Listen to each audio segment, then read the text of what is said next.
All right, boys and girls. Good evening, big fat bastards, big fat bastardettes. So lovely to have you all with me.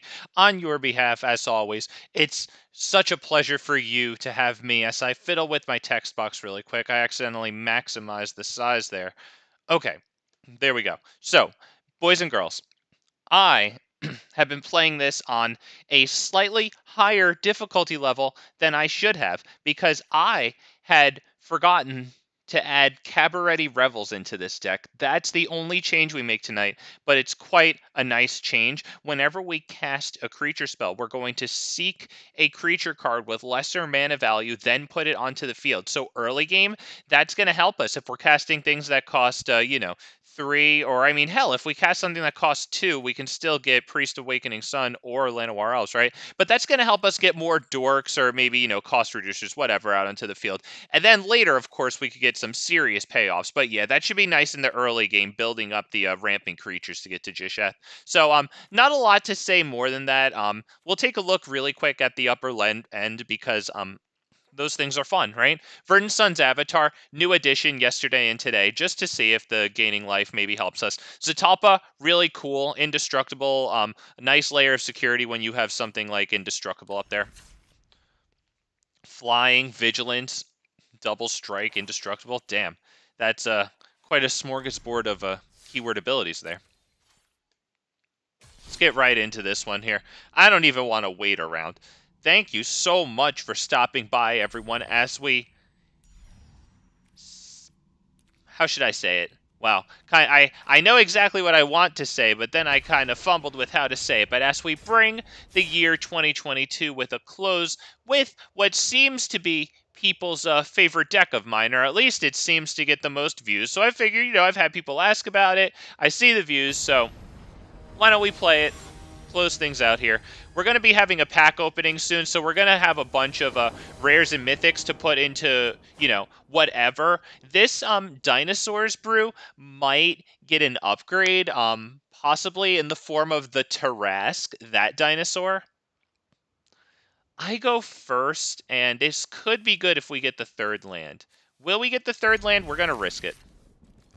Andrea, happy New Year right back at you as I fumble with my land. Thank you. Oh, nice emotes. Love the emotes. Very good. Yep.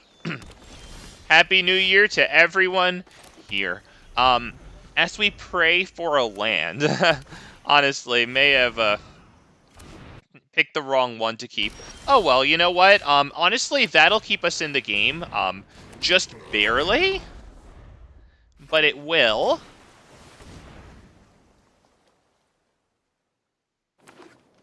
They're ramping really big, though, and we missed our land drops, so that really sucks. We have to do this, and we'll get 1 green and what? Do we need anything else? How about a red? 1 green, 1 red. This is not looking good for us. It doesn't matter which one we put down, I guess. Because we can't do anything with it anyway. So we'll swing for 2 damage, and we'll hope that this isn't too brutal. Their commander costs 5. They have 6 lands on the field. I assume they cast it and then put the boots on it. Okay, yeah, good stuff, good stuff. Wow. Okay, what do? Do I do, like, maybe Domri Anarchobolas and then +3 get down Ripjaw Raptor? That is a possibility. I like it, as a matter of fact.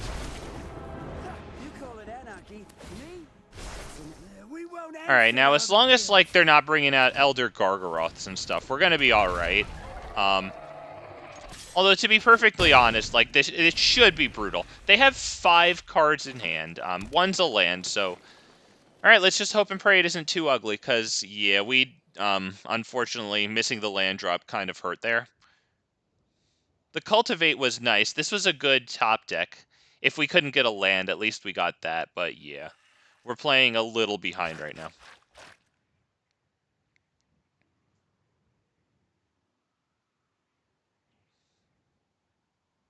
If we draw a land, we could go Silverback Elder into Otsoken Seer and maybe destroy the Swiftfoot Boots. This guy's definitely having to consider what he's gonna play. All right, maybe he has two good choices. Let's see. Oh, you can have it fight target creature. All right, so they're only fighting that, I guess, because they can't win against the Ripjaw Raptors. Okay. They did not have that happen. Good. Yeah, okay, it said May, right? Okay, so yeah, they canceled that. Yeah. Good call. They do not want that to happen. I would say we can get a fight off on our own here. Maybe it's Guardian Project, or is it Otzoken Seer, to add to, Gishath there? I kind of like Guardian Project because I want to fight one of those things, is the thing. I want to get a land here. This one will fight the one that isn't a token.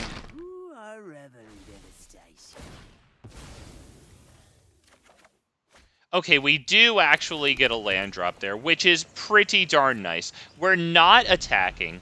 That move wasn't super good. I would assume if they had something like Elder Gargaroth tier, they would have dropped it there. So hopefully we can survive another turn too. Their commander's just sitting out here doing whatever. Okay, they got a freaking time warp.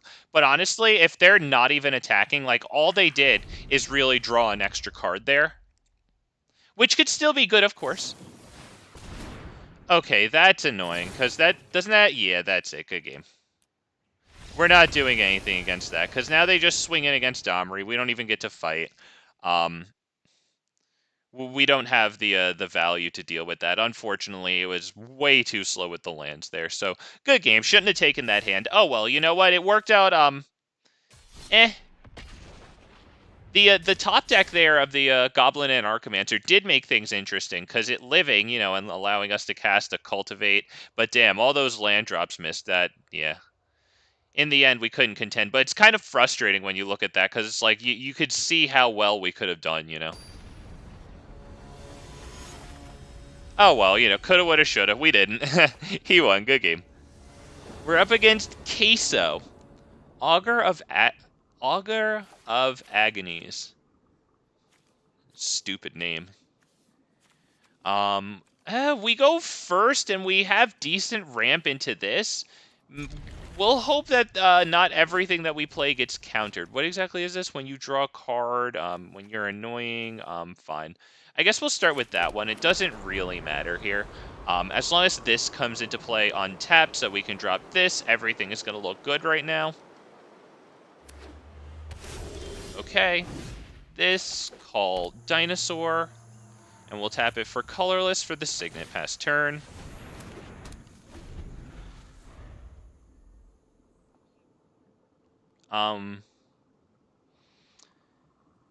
This taps for any color when we use it for dinosaur spells, so we don't have a source of red, but this will work out enough for what we have in hand so far. At least as long as the Chromatic Lantern can actually like resolve and stuff. So let's see. Why don't we drop that one tapped, Chromatic Lantern. So now all of our lands tap for any color. That's good. Hopefully they tap out here, because I really want to resolve Mirari's Wake. Let me bring that up. This is one of my favorites. I love this card. All right, they just tapped a whole lot of mana. So we can't really do anything after the Mirari's Wake, so I'll just let it auto-tap however. It doesn't matter. All right, it actually did the right thing and kept a land open. Yeah, that's good, but whenever you tap a land for mana, add one mana of type that, whatever, blah, blah, blah. It's under my text box, honestly. But basically, yeah, if we're going to tap a land for 1 mana and then get 2 mana out of it, that could quickly, that could quickly be very, very good for us. Oftentimes, I'll cast Mirari's Wake, and then the next turn I'll do, like, everything else in my hand. It's just so good. All right, let's take a look at what they're doing here. They have obviously had to think about Mirari's Wake. Mirari's Wake is kind of cool because, every time you cast your commander from the command zone, it'll cost whatever less, 2 more to cast, right? Sorry, I said less. It costs 2 more to cast, right? So with a mana doubler like this, doubler in quotes, it doesn't actually double. But yeah, each land will now pay for the commander tax because they'll each tap for 2. Or +1. So yeah, like I really like this card a lot. They are definitely having a think. It's pretty nice with Zacama, of course, just because more mana is nice with Zacama, and it makes more mana on a really nice scale. Yeah, I did not think that they would do anything else. We're actually going to drop this first, because that's something that they might want to counter. We have 10, 11, 12 mana, so we have more than enough to do this first. Alright, so even if Gishath gets killed or whatever, we're still going to get something out. Wow. Okay, we're going to have a bunch of life. It might not matter. If this gets to a point where, like, card advantage is key, like if they're just wiping our stuff. So we gain a bunch of life. That's fine. Hopefully we get Zatalpa off of Gishath here, because Zatalpa is indestructible. It looks like they'll probably kill Gishath here, but we still have Verdant Sun Avatar. Alright, so it's their turn. We still have this on the field, though. Yeah, so I'm really happy with putting this in the deck today. It already paid off into freaking Verdant Sun's Avatar, which, it isn't the best in terms of its body, because it's like a 5/5 normally. It has +1/+1 now for Mirari's Wake. But, like, that effect is pretty nice. Okay, we get Farewelled out of here. That really sucks. We do have Goreclaw, though, which is definitely interesting. We're going to drop that. Pass turn. That Farewell definitely sucks, but having Goreclaw out, if we get one more land, we can cast Zacama. Gishath is actually more expensive right now. That's in 2 lands, and it sucks, but, whatever. Yeah, so now it's becoming card advantage. Now they're looking good. That Farewell really sucks, wiping out all my beautiful enchantments. That really sucks. So Zacama would be great right now, so we can destroy this artifact enchant. Oh my god. Yes, thank you. Oh wait, yeah, we're good.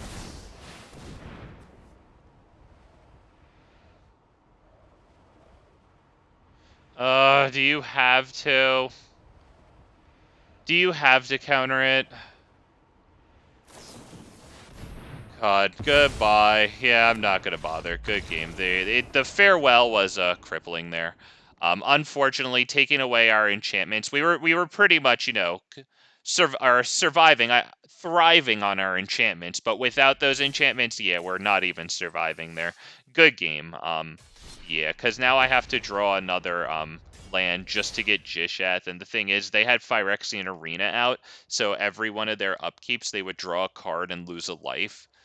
So they're going to now be doing 2 things where I'm doing 1. It's back to the card advantage game, and yeah, they won that one. Oh, man. Oh, man, that freaking Farewell. Ugh.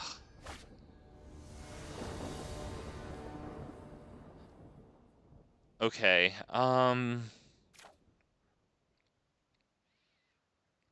do we keep this? I don't know if we can, because after Cultivate, there's really no ramp. Wow. We have all the green for our... You know what? I'm going to keep this.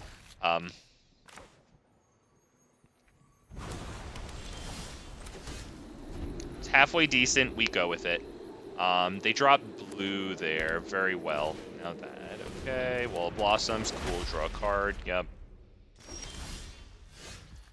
We're going to drop this. Mind Stone. Next turn, we can do Shaper's Sanctuary and Augur of Autumn. I think maybe we'll drop Augur of Autumn first, right? Just to see if we can get a land off the top. Yeah, let's start with this. Hopefully it gives green too. Wow, that's perfect, because now we can play Shaper's Sanctuary right off of that.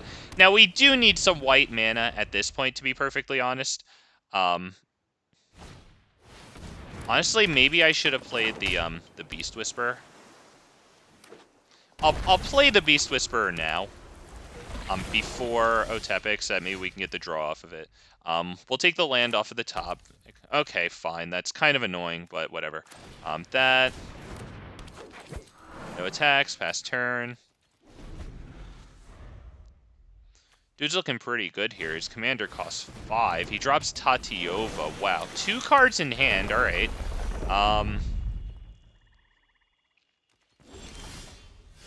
Wow. That's all of the freaking... Yep. Backside white. Beautiful. Now we actually have our colors. We can start doing some stuff there. And this is going to reduce the casting cost of Dinosaurs. That's nice. That is extremely nice, as a matter of fact. Another draw. Wow, Mirari's Wake. We are going to hold open the Heroic Intervention. Not that we'll really need it. We'll see. Maybe they'll have some sort of fighting going on.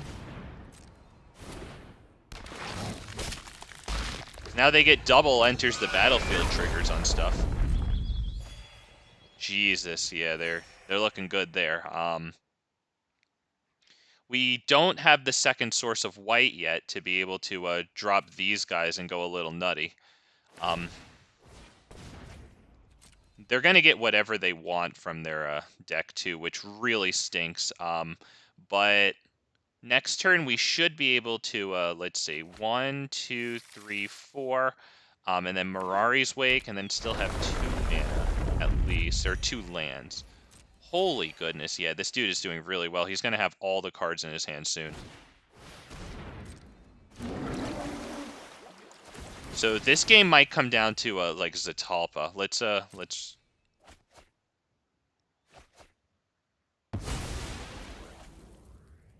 Yeah, just hit resolve all there. Yeah, because Gishath isn't going to get through here, but Zatalpa might. Jesus Christ. Okay, they have all of that. So unfortunately, with 1 source of white, we have to use it for a Mirari's Wake, and then we won't be able to do any of the other white guys until the next turn. Whatever. Okay, it's our turn. I don't think we're going to take the draw off of the Mind Stone.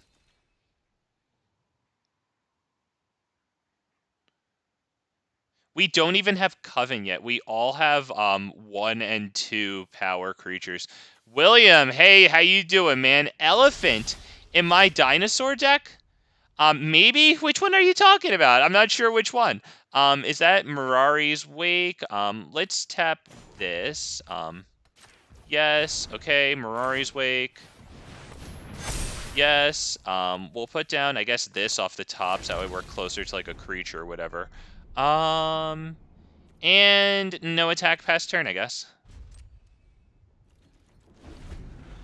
Also, thank you, William. Happy New Year to you and your family as well. I appreciate that, man. Thank you, William. Thank you for always coming by. I know you're a return viewer, a big return viewer, man. So thank you for your support, man. I always appreciate it.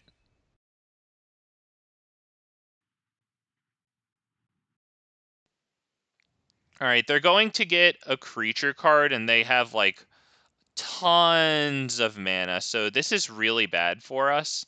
We're going to need, like, Forerunner of the Empire plus Trapjaw Tyrant going on to, like, do anything here.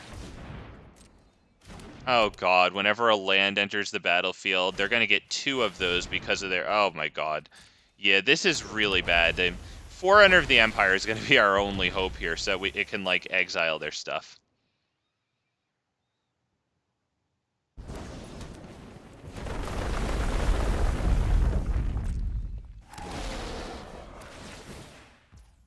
Jesus. I'm going to have to drop this land since it enters tap, but it can seek us a non-land card. This dude is just... He's going to have these ridiculous turns like this. Like, and he's going to load up the field with these things. This is bad.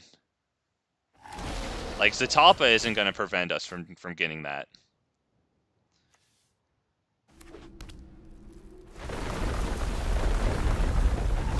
Okay, you know what? Good game. This is just going to take forever. Like, because we're not going to win this turn. We're going to have to sit through probably, like, 3 more of those turns before we lose. Like, I think yeah, let's just, let's just end the misery there. Good game. Like, unfortunately, my path to victory was a little too long there. It was nice to see cards like Mirari's Wake, but, yeah, couldn't get there on that one. Damn. Damn, that Zendikar Royal freaking, or whatever the hell it's called, when a land enters, he gets the 2/2 elemental, and then since he has Yarok and he's doubling enter the battlefield triggers, so he gets 2/2/2s. Ah, goodness gracious, people. Jesus, that's good. Wow. Okay, here we go. Up against the next one. I like this loading screen. It's really cool. Up against Joda. Wow, we're up against Joda the Unifier. Holy poop. Okay, with, not the best hand here. We go first. We will take it, because I can do both of these into Arcane Signet and then use that to pay for Llanowar Elves. So I am going to try this one here. Dinosaur. And then using Llanowar Elves, we can, the next turn after that, pay for Thunderherd Migration plus the extra 1. So yeah, we're doing okay here. Drop that.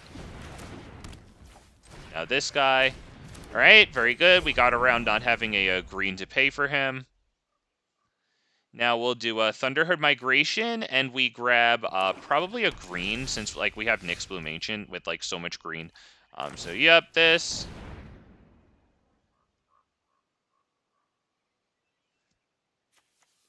Just in case Llanowar Elves dies and we don't actually have the source of green, yeah, that's probably the best thing to do. Drop that tap, swing for 1 whole entire damage. Boom. There you go. We actually have 6 mana on the field now, so we hope and pray that Llanowar Elves lives, because then we can go Skyclave Relic next turn. Kicked. Okay, they got this. It does something. When it attacks, +1/+1 counter for each equipment attached to it, blah, blah, blah, blah, blah. Okay, is that Skyclave Relic, or is that, like, this and then send stuff at them? I kind of like Skyclave Relic. This. Yes, please. There it is. Yeah, because we get 2 copies that are both, yeah, and so they, 3 mana of any color in between all those. Nice that they're indestructible, too. Okay, they actually got that down, which really sucks, because now we can't cast Gishath. I don't believe, right? Because it's, each opponent can cast non-creature spells with mana value. Ah, I forgot about that one. Alright, well, can I do this into Gishath? Hang on. 1, 2, 3, 4, 5, 6, 7, 8, 9. So I can do this for 7, and then... Nah, damn it. I'm almost there. Can't do it. Alright, so just Gishath. We'll swing. I assume they're not going to block because of how Joda works, powering everything up really big. So let's hope that we get something really good here, because Joda is about to come in. Galta's probably about as good as we could hope for there. Galta might be the only thing that can attack next turn if they bring Joda out. They actually... Do they have double black? I think they might not be... Can they cast black? Yeah, I think they can, actually, because this taps for blue. Yeah. Alright, yeah. So now all their stuff is big. That is a problem. I think we could probably start with Nyx Bloom Ancient. And go from there. Is it Nyx Bloom Ancient? Yeah. Let's start with this guy. We're gonna drop Mind Stone and then tap it just for the card right now.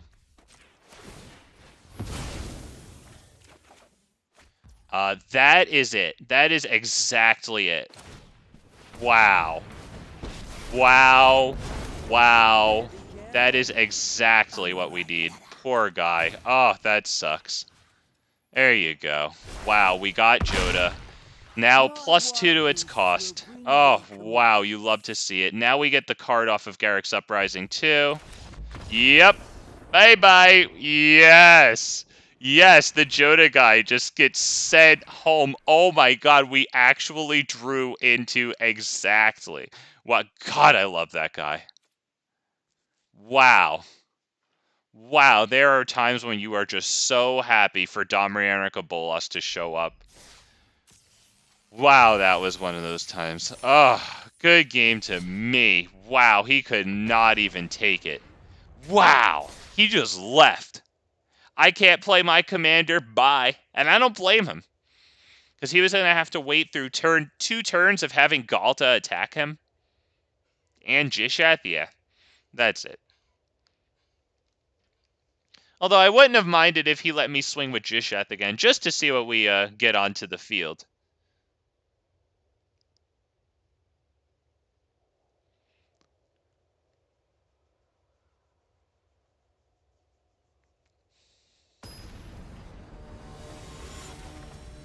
Okay. King, ouch. Playing Soul of Windgrace here. Yeah, that's good. He gets a lot of lands onto their side of the field. Huh. I think I could try this. I wish I could be greedy and go Topiary after Beast Whisper, but I think I have to go Topiary first. We'll give this a shot, yeah.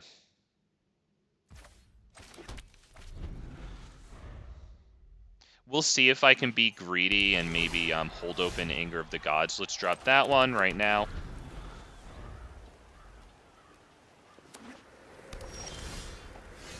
Yeah, we'll just do Domri.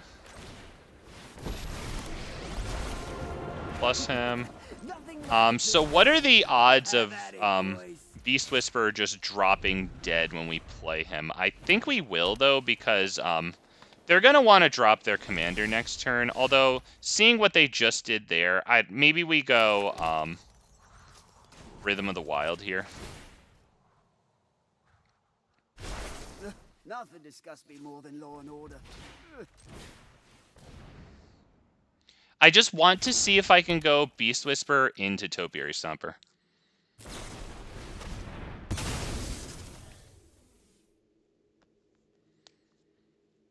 Wow, okay. Yep, and then they'll just get that land back with Soul of Windgrace there. I'm probably just going to drop Beast Whisperer, honestly. I'll put a +1/+1 counter on it with Rhythm of the Wild, which is kind of nice because should I cast Anger of the Gods, it won't get caught up in it with 4 toughness. That's just about the only thinking I have going on at the moment. Gonna destroy my land. Ugh, fine. Okay, I'll get a source of green.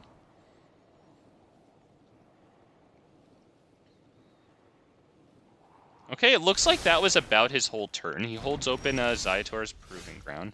Oh, right, it doesn't get me another land. All right, mildly annoying there. Yeah, in that case, we'll go, What's that? Something smells we'll go Beast Whisperer here. Wait, that might be me. I think we'll take the +1/+1 counter just to get it, like, around Strangle and, you know, Bolt, Strength, Burns. And hopefully they drop their commander here and not a whole lot else. Oh my god. All right. After I've licked my wounds. You'll see. Yep. There's wow, that was okay. Yeah, I think that killed like 3 or 4 different permanents. We didn't have that many more permanents than that. Yeah, that was a wow, really slow here. We're getting slapped on the freaking luck here. Maybe I should take some more mulligans. I don't know. Maybe I'm taking the wrong ones today. All right, well, whatever. Let's go. Damn. That was a really good casualty of war. Like, that was such a significant percentage of, like, everything I had.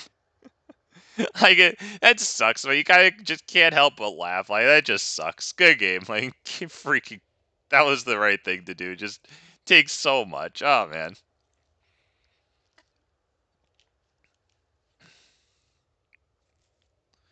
Wow. Well, I want to let anyone know, live viewers, if anyone's interested in having a viewer game, I'm more than happy to face off against you in not only historic Brawl here, but if you don't have a historic Brawl deck and maybe you have an Explorer or historic deck, or even standard, whatever, but I'll play you with my Explorer fight rigging Naya Dinosaurs if you know, don't have the historic Brawl deck to go against this, just if anyone's interested. Let's see. Cabaret Revels is 2 reds and a green, which we don't really have. I guess with this we do. I'll keep it. Yeah, we'll see how this can go. Oh boy. Okay, that's a enchantment commander. So let's see. This one. Oh, that doesn't have white in it. Okay.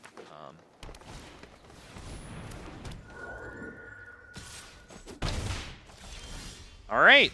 Well, there's a dinosaur. That's good. I would like to get out Cabaret Revels before I play that, though. This will come in on green.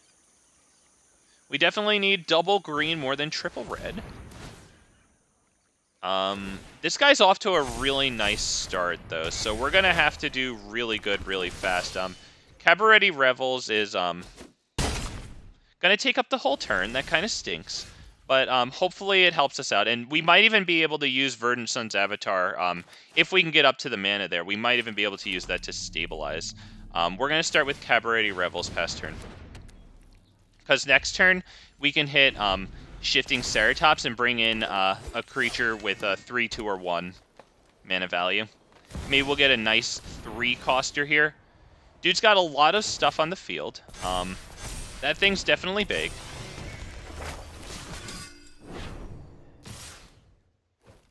Okay, we'll block this. Yep, we took a fat hit. That sucks. But hopefully we can start doing okay here. Let's see. This on Dinosaur. This. Get another creature into. Hopefully he can only swing in with Cami of whatever it's called. That's actually really nice because that gives us Heroic Intervention for only a forest. So we can pass the turn there and we can actually get some blocks off and not have to worry about it. That's kind of cool. He's going to create a copy of every differently named token. That's pretty cool. Yeah, so this guy's doing pretty good here. The only thing that I can do is Carnage Tyrant or Verdant Sun's Avatar. Because they're probably just going to swing wide at this point and win, it looks like. Create a 4/4 Angel. What exactly is that? Whenever you cast an enchantment spell? Oh my god, dude. That's 8. Yeah, let's just, do we block that? No, no blocks. Wow, that's probably just about it. It's a little too much. That was way too fast of a deck there. Good game, that's probably it. Only thing we can do is probably Carnage Tyrant and then hold this, right? Because if I do Verdant Sun's Avatar, I lose a blocker, and I can't do this. So this is probably our only chance. Goreclaw is definitely cool, but let's see. Basically, we have to prevent a lot of this damage and then block a lot of stuff. So I don't know if we can even get through this turn. They are down to 2 cards.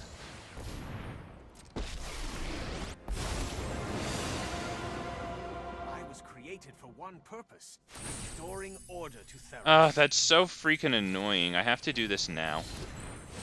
So now we have 1 less blocker, which really sucks.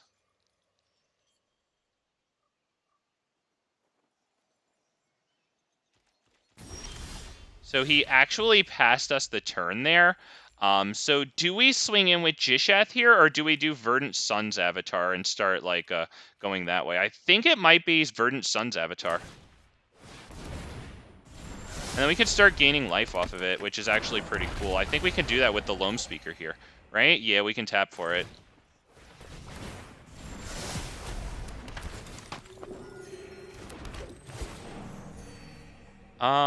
Yeah, and do we attack? No. Pass turn. Or do we attack at this? We could attack at that and force them to deal with it. We could attack with, like, Carnage Tyrant, I'd say. Nah, but then it just blocks. We'd have to block with Carnage Tyrant and Goreclaw. So yeah, no attacks, unfortunately. Pass turn. Next turn, I would say we drop Gishath and attack with everything. Because if I attack with Goreclaw and Gishath, then Gishath gets the +1/+1 from Goreclaw. He becomes an 8, and he can trade with this. But yeah, now that's oh wow, now they're just gonna have a big fat attack, I think. We'll see. I would imagine they attack with all their tokens because of how rabble-rousing works. Whenever they attack with one or more creatures, they create that many tokens.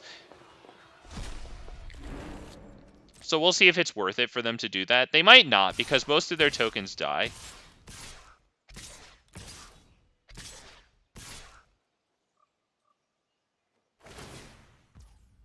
Alright, well, they're going to make a lot of tokens, but let's see. Because we're going to do a lot of blocking. Oh, they get a, right, they get a thing off of rabble-rousing. What's the hideaway? Conclave Tribunal. Oh, God, yeah, that's probably a good game. Because they get to exile a non-land permanent. Alright, let's see what we can do.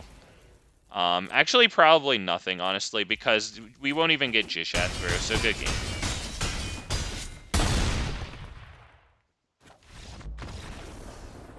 Yeah, it's just at that point, we lost Verdant Sun's avatar, which could keep us in it.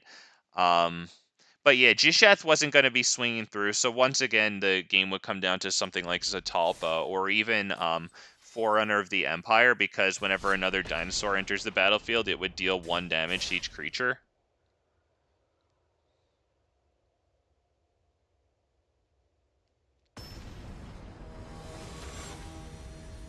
You know, I'm going to run Polyraptor. Oh, we're up against Rusko. Don't worry, I got this. Don't worry, trust me. Trust me about that, okay? I'm a professional. You're watching Big Fat MTG, alright? He understands what to do with certain elements of certain metas. It's not worth it. Trust me. Life is short, it's precious, it sucks, and then you die. If you want to spend it how Wizards of the Coast and those awful, miserable geeks in that I'd like to call it like a development studio, but like I don't know. I don't know what they're doing, but like yeah, they're certainly not cultivating an enjoyable game with you know, like lasting value for either players or investors. That's for sure. Ask Bank of America. So yeah, trust me. Life's too short. Do what you want to do with it. Don't play rotten commanders like Rusko until they deal with it. Unless you want to. But don't feel any pressure to not auto-concede to that type of garbage. It pays for half of its own command tax. How is that a thing? You know what? Ah, man, this is kind of tempting. I don't think we can do it, though. There's just... With no dinosaur there for the Thunderherd Migration, that one was kind of rough. We'll keep this. I can probably get rid of Galta. It's just too far out. Yes, please. Hopefully we get any other nice power creature to help Selvala produce a lot of mana there. Okay, we'll drop that now. Anger of the Gods might be nice. I don't know. Maybe they're running a whole lot of little artifacts. We'll see. Maybe it can kill like artifact mana dorks like Palladium Myrrh, the one that dorks for a 2 colorless mana. Alright, they did that. Cool.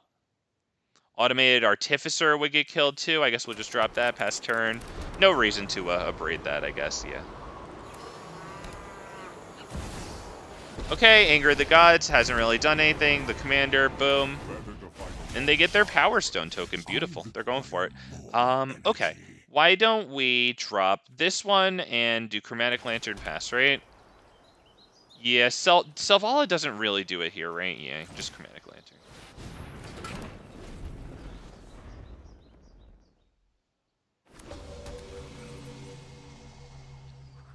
Yeah, this is a little too slow. I'm feeling like, oh my god, Forsaken Monument. Yeah, let's take a look at that. Whenever they tap a permanent for colorless mana, they added. They're basically just going to like cast a like whatever the hell they want. Portal to Phyrexia. Yeah, this is wow. This is going really slow today. We are just feeding our losses back into the system. I mean, that's fine. I've had some nice games. So you know, happy to give back. I wish I had a chance in these, but holy crap, we are not getting the balance of cards we need. All right, let's maybe consider mulliganing a little more aggressively. I know I said it before. We'll maybe try to put into action a little better. Let's go.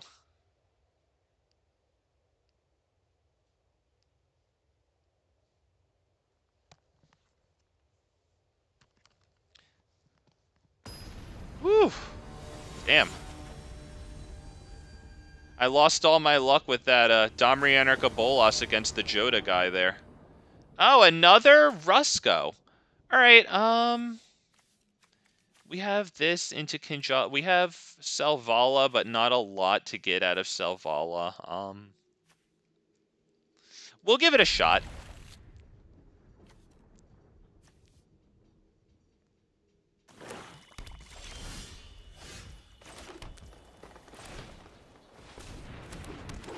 I'd like an untapped mana, so that we can play Selvala or Kinjalli Sunwing. All right, we'll play this. Right, yeah, that doesn't even enter. Yeah, okay.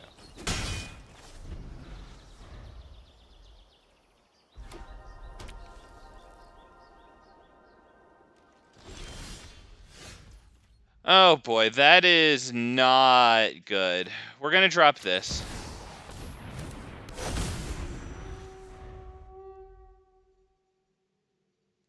Yeah, that ranging, that's not it. We gotta get the land here. Selvala dorks for a 2 mana right now, but it costs 1 to do that.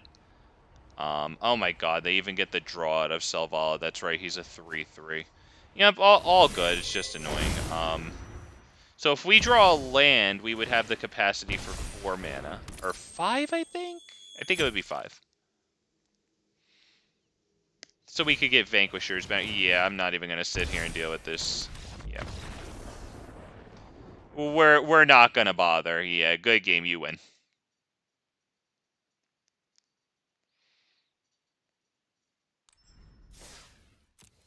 Not gonna bother, folks. Once again, if it's an annoying opponent, then the best game against them is a short one.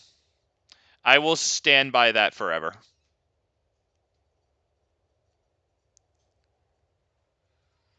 Let's go, baby. All right. Up. Yeah, I heard the sound effect. There we go. Up against Nicol, Bolas, God, Pharaoh. Very well. Let's go. Okay. What is with these hands? They're so weird. Jesus.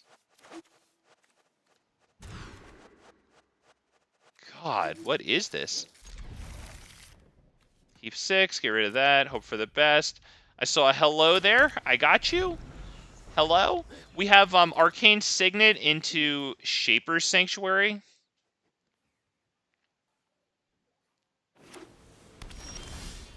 All right, nice. We got the color white here. Excellent. We'll drop that. Beautiful.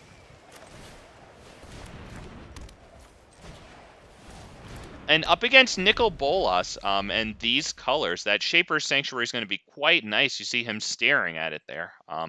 So yeah, he'll kill our stuff, sure, but little consolation prize from that will be nice. Okay, we drop this and this past turn.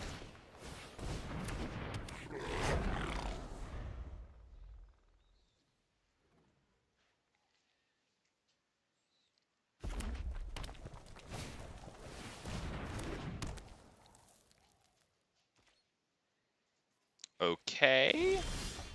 Well, let's see. He doesn't have any blue mana right now. So why don't we put that on Dinosaur? I would say, do we do Nissa? Because the thing is, I expect a wipe, so if I do Nissa, I would make a land thingy, and then I don't want the lands to get wiped, so I think we'll go with this.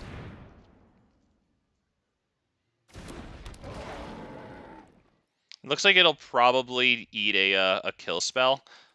He was probably just checking to see if this has trample to activate this. It doesn't, so he can hold off on giving us a trigger with Shaper Sanctuary, which appears to be giving him pause right now, judging by his pauses there. Let me just look. Was that? Okay, that was his 4th land, so this will enter untapped. He'll have 4, 5, 6 capacity for mana. Finally has blue.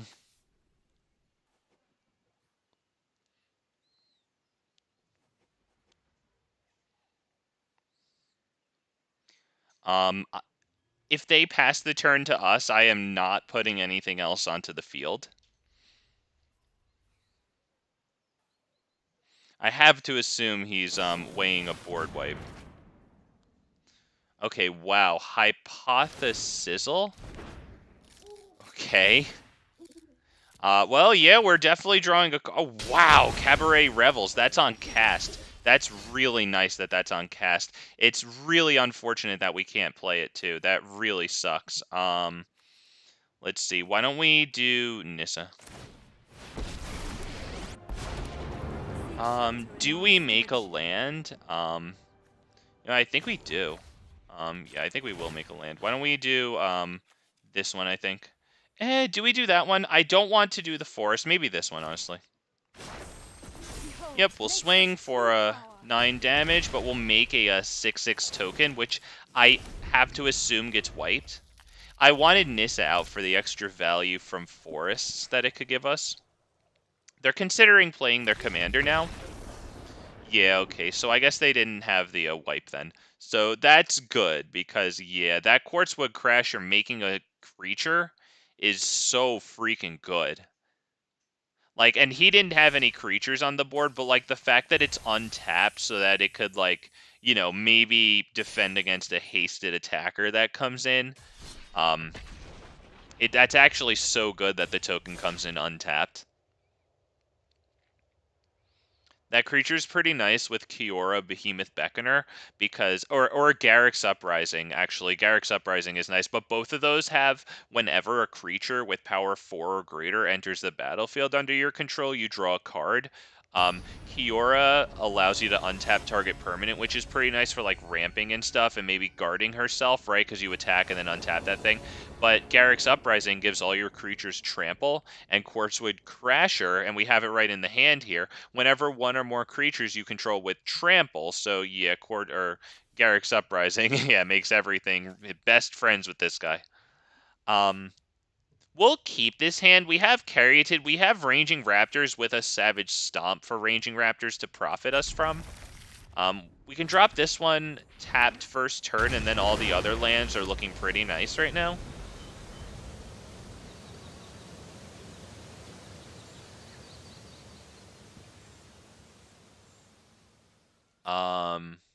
Okay, that's a 1/4.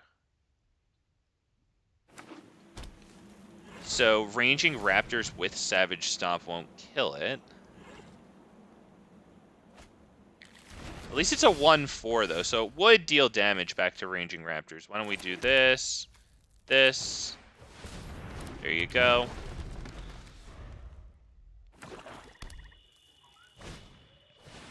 They drop the Codex. Alright, very well. We're gonna get this on red since we drew the forest. No brainer there. Do we go Ranging Raptors, which won't really do too much, or do we maybe do Ornithopter of Paradise? Because then next turn we could do no attacks. Next turn we could do Quartzwood Crasher and Savage Stomp fight it against Cody. I think maybe that's a good idea. I would assume they're going to be holding up a counter, which definitely sucks though. Let's see. I mean, right now he actually has 1 swamp untapped, so maybe not so much a counter. He might have... did he miss a land drop there?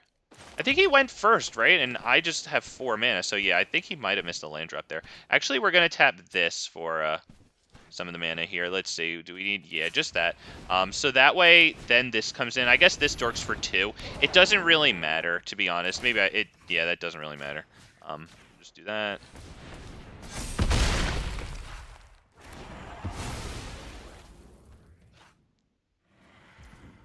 Yep, pass turn.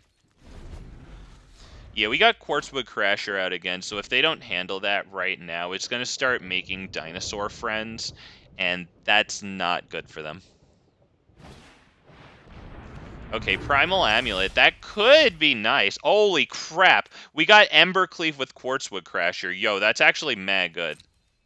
Because we're going to attack with 1. Anything else? Yeah, just the 1.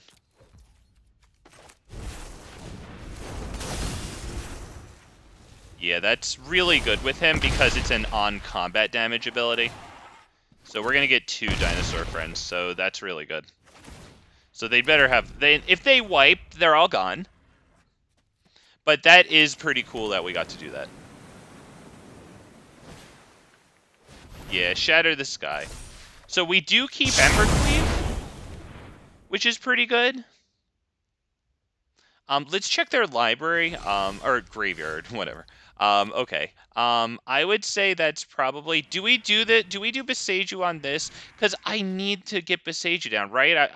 I have 4 freaking mana on the field, so 5, and then 6, right? Does that feel like what I need to do?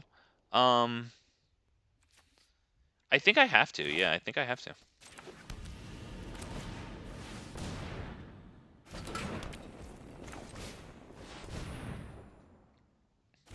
Deathgorge Scavenger can come in and, let's see, we'll take, does it matter?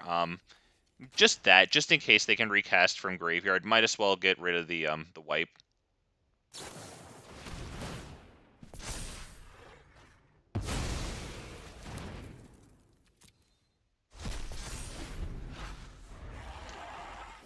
Deathgorge Scavenger can become a 5/4 with +1/+1 from their graveyard and then the Embercleave. So that is going to be good.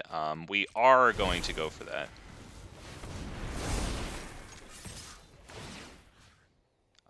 That, because it gives them +1/+1, so they have to block.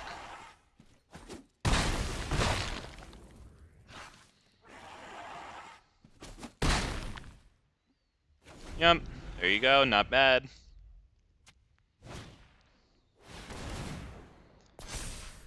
Put 2 land cards onto battlefield tapped. Okay, but now they have 3 lands untapped. That's not looking too good. He better have sent that back to my hand. Okay, that's good. That's good. As long as he's stalling, that's good. I think we're going to go Forerunner and grab ourselves a dinosaur.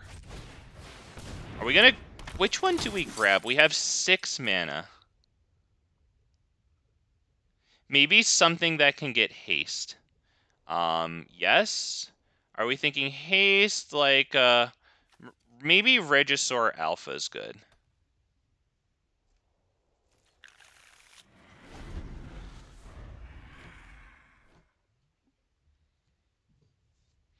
Regisaur Alpha also presents lethal damage on the board. Now, they do have 4 cards in hand.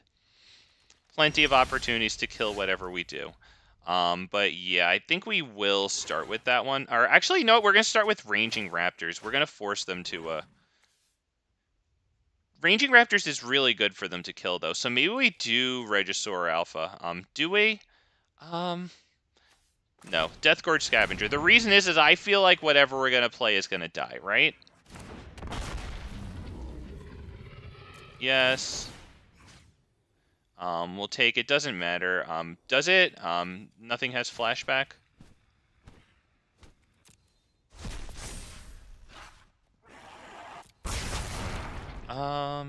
You know what? We're actually going to do Ranging Raptors. I want to see if that gets countered, because now I wish I had played Ranging Raptors first, because I want the extra lands out of that one. They might recognize that that's good for me.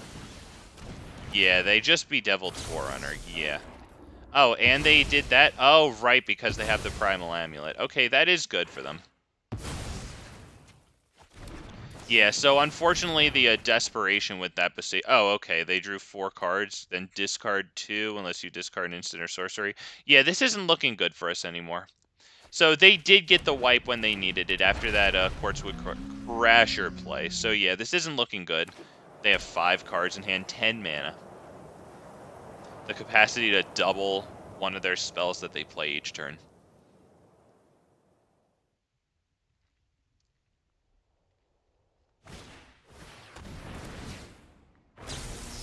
Yeah. Okay, yep, good game. Didn't go through. There it is. Yeah, we're top decking. The next good thing we can play is Verdant Sun's avatar. They're going through tons of lands, tons of cards. That's a little too good to contend with there. Good game. I'm thinking of taking out Vanquisher's Banner from this deck. I don't know what to put in yet. Probably another dinosaur card or something. Maybe Wayward Swordtooth.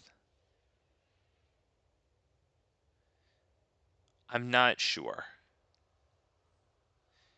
Maybe that Nylea that makes creature spells cost 1 less. Possibly that too.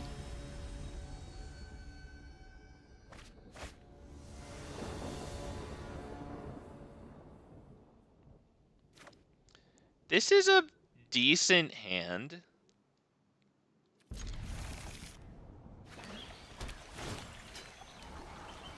We can use Topiary to get another source of white so that we can afford Trapjaw Tyrant at that point. We're actually going to go... wait, this is... Okay, yeah, unfortunately... Okay, so we have to drop a tapped land because we don't really have the payoff for turn 1 Llanowar Elves.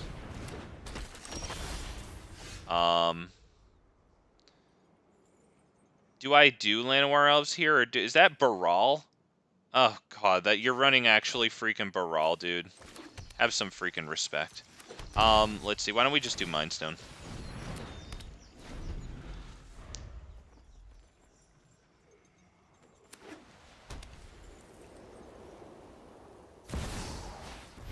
Okay, Urza, very good. Selvala is going to be nice alongside Topiary Stomper because she can dork for the highest power among creatures we control. That's pretty good. I'd say we do that. Just be more efficient with the mana here. Topiary Stomper, we'll grab a source of... we have double white. I think I'll grab green at this point. We have plenty of red too, so yep, just load up on green.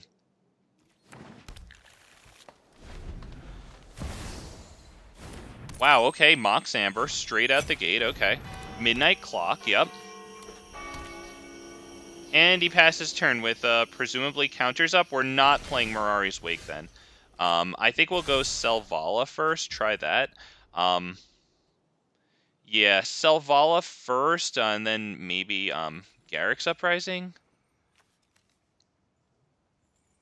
Yeah, Selvala first. Okay, that.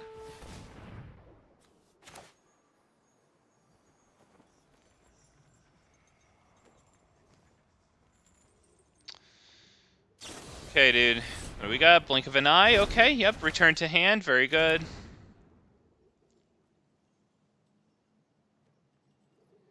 Are you gonna allow my Llanowar Elf, my dude? God. Okay. Alright, he allows Llanowar Elf. It resolves, folks. It resolves. Okay, dude.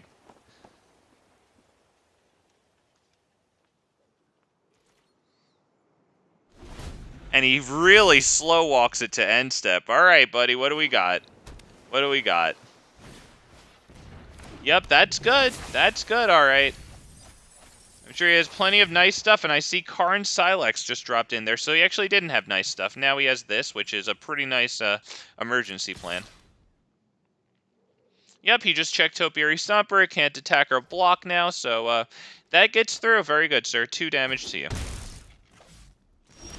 Was that a weird sound effect? Was that just me?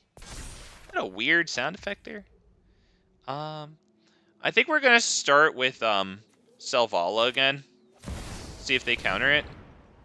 Because I would like Garruk's Uprising more than Selvala. Let's get that down. I really want that to resolve because it's card draw. Okay, so Garruk's Uprising might... They have one card in hand. Okay, we get a land drop here too, which is really nice. No attacks. Unfortunately, they get Karn Silex, which is really good because that's a great insurance policy for them. We have 1, 2, 3, 4, 5, 6 lands, 7, 8. So we can afford our first Gishath. They have 2 cards in hand. I don't want to start putting down these things because they have Karn's Silex either in graveyard or... Yeah, they could just get it back with this at any time. Yeah, we're just going to swing in with Gishath, I think. Just nice, simple Gishath play, that's all. They might have a wash away that they can pay for with the Mox Amber here. Okay, but it does get on the field, so we do get the card out of Garruk's Uprising. That's good stuff. And this can be used to kill a Karn Silex, should they get that. And, oh, that's not a... okay, so we'll just have to deal that damage. Yep, and then that'll die too. If we can get the Zacama play. Alright, let's get lots of dinosaur friends here. Yeah, we'll take these, yeah. Because that's a few cards. Some life with Verdant Sun's Avatar. Yeah, that was pretty good. And now we have the now we have Marauding Raptor and Trapjaw Tyrant. That's annoying that they got the Alrun's Epiphany there. Hopefully yeah, hopefully they don't get too much next turn. JAVDN, how you doing, man? Thank you for your continued support. And Big Fat MTG is a big fat baby. Oh, he's not gonna go much past the 2-hour mark on this stream. Oh yeah, yeah. No, you could call me on that one. That ain't never gonna. I appreciate it though. Thank you, man. Oh, it's nice to be asked. Oh, destroy non-land permanents. Holy crap, okay. Alright. I mean, you know what? The good news is that Mirari's Wake is going to resolve. That's huge. Because now we can pay all of our lands and get 12 mana out of that. Into Zacama, we would overpay by 3, untap them, then tap more, right? That would be what, 24? Ah, fucking god damn it. You actually killed that. Damn it. That sucks. Alright. 1, 2, 3, 1, 2, 3, 4. I think we do the Celestis into Shifting Ceratops there. Or is it the Celestis into Selvala? It could be the Celestis into Selvala. I kind of like that, honestly, because then next turn we bring down Shifting Ceratops, and then Selvala dorks for a net gain of 4, because it costs 1 for her to, yeah, dork for the greatest power among creatures we control. So that thing needs to die.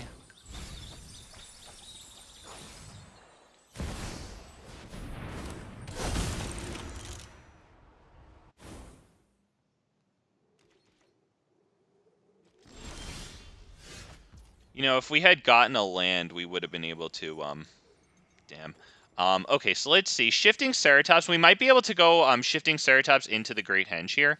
Let's start with this. We'll draw a card off of Selvala. That's pretty cool. Maybe we'll get the land drop. Yes, please. Give me my land. Selvala now will be able to pay for this, which will then in turn be able to pay for Kinjalli Sunwing or Deathgorge Scavenger. We're going to use Deathgorge Scavenger to take something out of their graveyard that they're going to want. What are they going to want? Yep. Yep, because he saw that we got the card advantage there. That was a pretty good game. I honestly wish that we could have kept Mirari's Wake. I really wanted to go with the Zacama on him there. damn, he had the freaking exile whatever the hell he wanted. And, you know, I guess he had to use that on the Mirari's Wake instead of eventually whatever nasty thing we had. So it was still kind of a victory for us. I just, gosh, I like Mirari's Wake so much. I wish that it had just really paid off, like egregiously. Because we had 6 lands going into that Zacama play. So if we had tapped them all, and then when Zacama comes in, it untaps all lands. So that means 6 lands tapping for 2 mana each twice. That would have been 24 total mana capacity for that turn, minus the 9 that Zacama costs. So we would have been able to put like 15 mana into Zacama's abilities, or 5 activations, which is freaking nuts. You know, destroying 5 artifacts, dealing 5 bursts of 3 damage to creatures. That's nuts.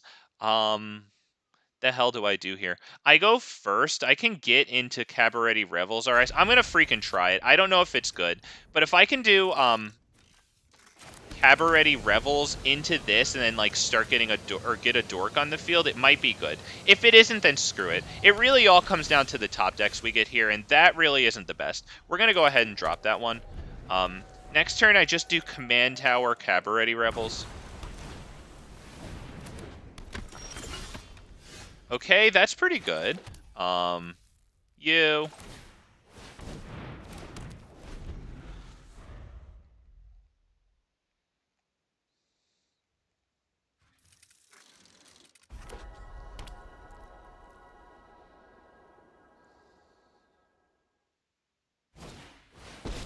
Wow, Saheeli, okay.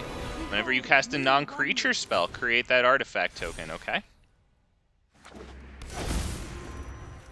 Jesus, the weather like compleated. Okay, that's annoying. What do we do here? Probably Topiary Stomper, see what we get.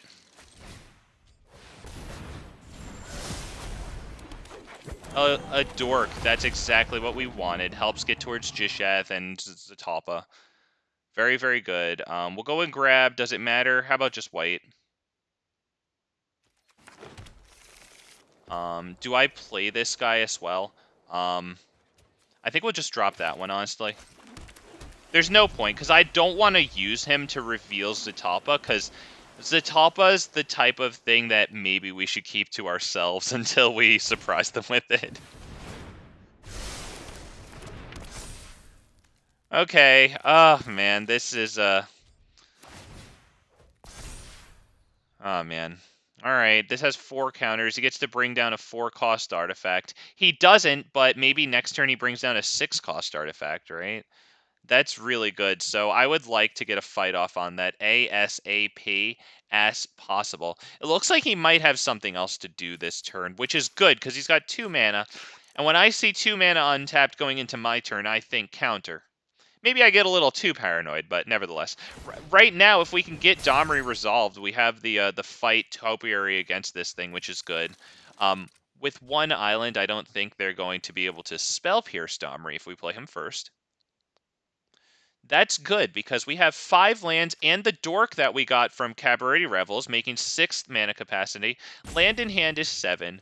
Domri on the field would be 8 if he survives through the next turn. So we're going to drop this guy. Domri, yes please. Wow, that stuck to the screen. There he is. He's beautiful. He is fighting their commander to reset those counters to make it cost more. That is very good. We like that a lot. And we will attack Saheeli? Do we attack Saheeli? As a matter of fact, no, I can't attack Saheeli. Although I could bring down this guy and then attack. Do I do that? I don't think it's worth it to attack Saheeli. Why don't we just pass turn?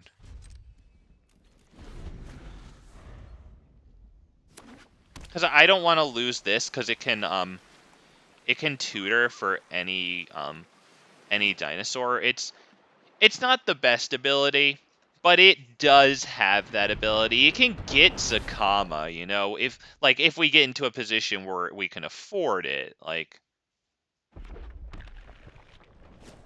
All right, they have 4 cards in hand, but only 1 mana untapped. your attention now? We will take that block, which is annoying because they draw a card when it dies, and then this thing gets a counter also. So they get a nice scry before they draw. They like what they saw. Yeah, that's great stuff. Very good, sir. Very good. We get a nice land there. That is a really good thing. Because we can get Gishath onto the field, and I think we're going to. Also, that makes Topiary Stomper available to attack or block now that we have 7 or more lands. Let's go. We're going to bring down another creature, too, with Cabaretti Rebels. It's Forerunner of the Empire. Honestly, yeah, let's search our library for a dinosaur card, because whatever we put on top, we're going to be bringing down with Gishath. So I think that is it Trapjaw Tyrant? Let me see, or is it Zacama? It is probably going to be Zacama.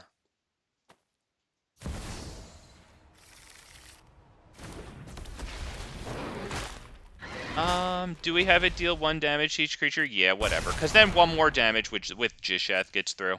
So we'll attack with 1, 2, straight at them. Yeah, that's all. Okay, hopefully they don't wipe the field. But, like, if they're using red, hopefully they don't have, like, much more than burn down the house to wipe. Zacama's not going to come in and untap all of our lands because we're not casting it. So we get Thrashing Brontodon too, which is actually pretty good. Because we can use Llanowar Loamspeaker to... yeah, why don't we do this right now? We're going to kill that because that gives them card advantage, and that's not good.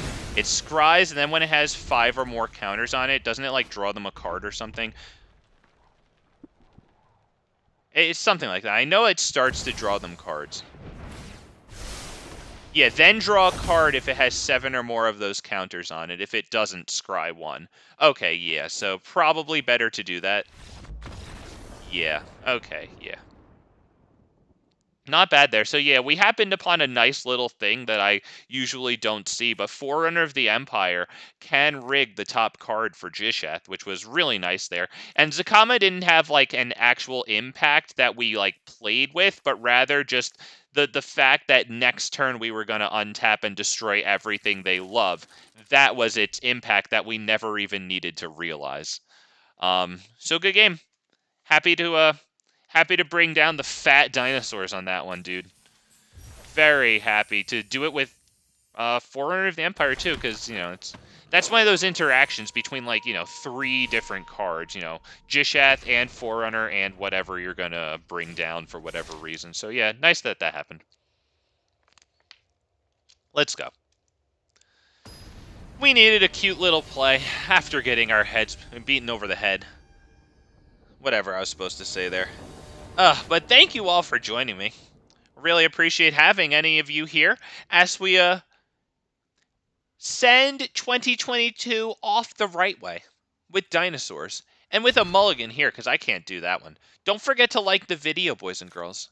Make sure you hit that like button before you go off to do your New Year's celebrating. You don't want to miss that like button, man, because it gets my videos out to more people, and that's really nice when you do that, so thanks a lot. We're going to keep this and try.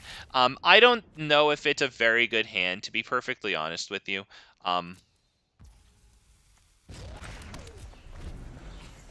I think we can give it a shot, though. This taps for any mana if we tap 1 and tap it to add that any mana. So we're going to use the Scry right now. Yeah, we have to take that away, I think. Because we want red or white mana. We need to fix up our colors. Right now, all we have is drop the forest, and then we can play Otepec Huntmaster for all of our... Oh, Jesus Christ.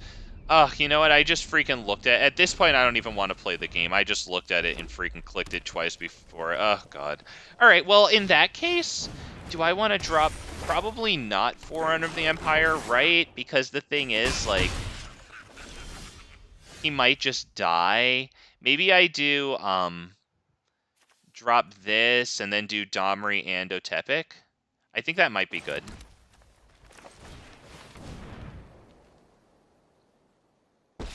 Because I feel like whatever I play out here dies. So I'd like to get Forerunner of the Empire out there because it can probably kill a whole lot of 1/1 creatures. Their commander makes 1/1 creatures.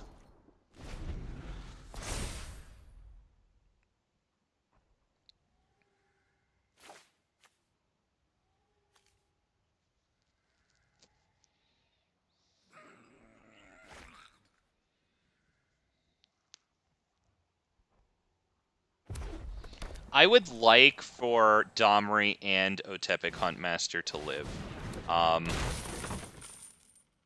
Because, okay, so now I'm not going to get down that hasted a tally. If we draw a land that enters untapped, nah, Domri's dead. Yeah, okay, so now we do Forerunner of the Empire. We rig the top card with Ripjaw Raptor. Oh, looks like you're all mouth and no hand.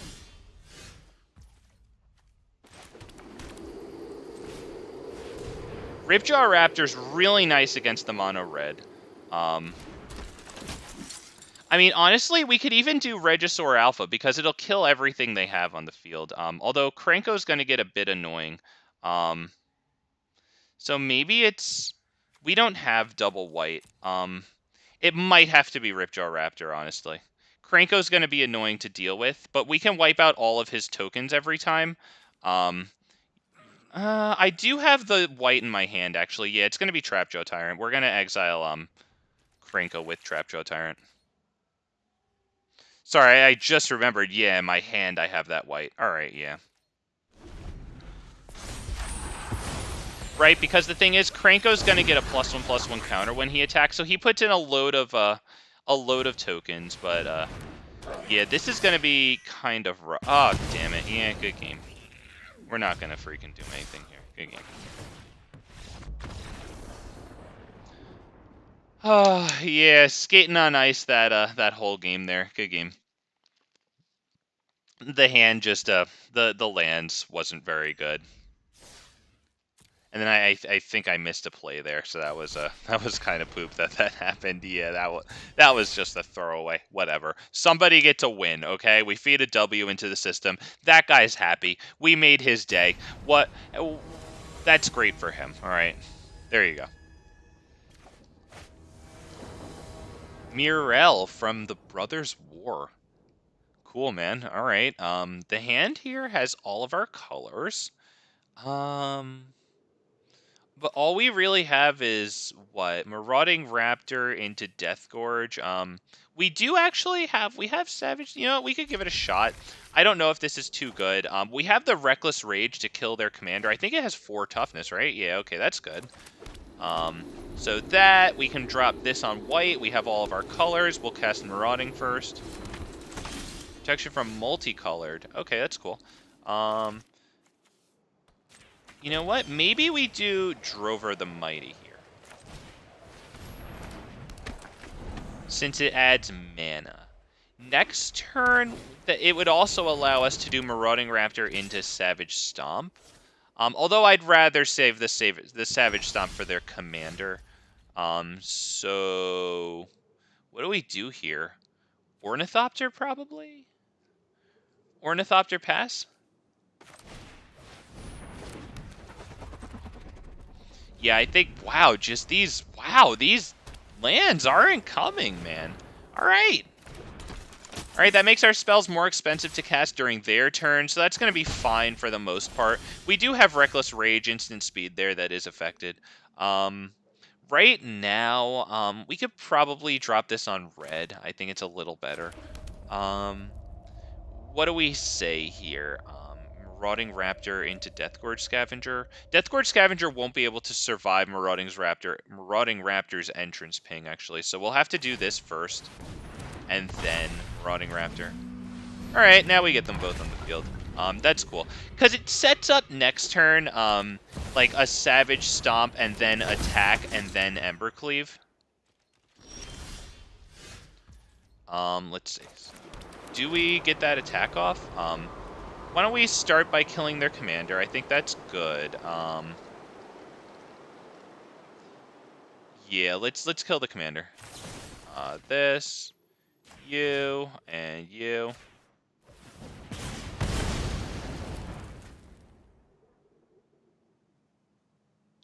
And if we attack with 2, then we can do an Embercleave play, because Embercleave gets reduced by the number of attacking creatures we control. So we'll reduce it down to 4 by attacking with these 2, and then we'll put Embercleave on whoever needs it, right? I think that's what we do, because I'd like to keep them both. Embercleave is best on Marauding Raptor, because Marauding Raptor can increase its own power, how it does. But yeah, right now, Death Gorge is going to have more power, I think, because we can have it get rid of Reckless Rage. So we're going to attack. Boom, boom. Yep, we will take that out of our graveyard. It gets +1/+1. So now when Embercleave comes on, it'll be a 5/4. That's pretty good.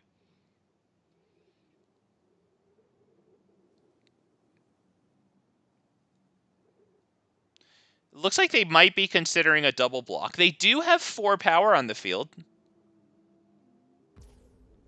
We are playing Embercleave. We will play it on Deathgorge Scavenger, too. Yep, there you go. There you go. Yep, it's not going to win the game on its own, but it's too much for them to deal with. They don't have the answer. Good game. Damn.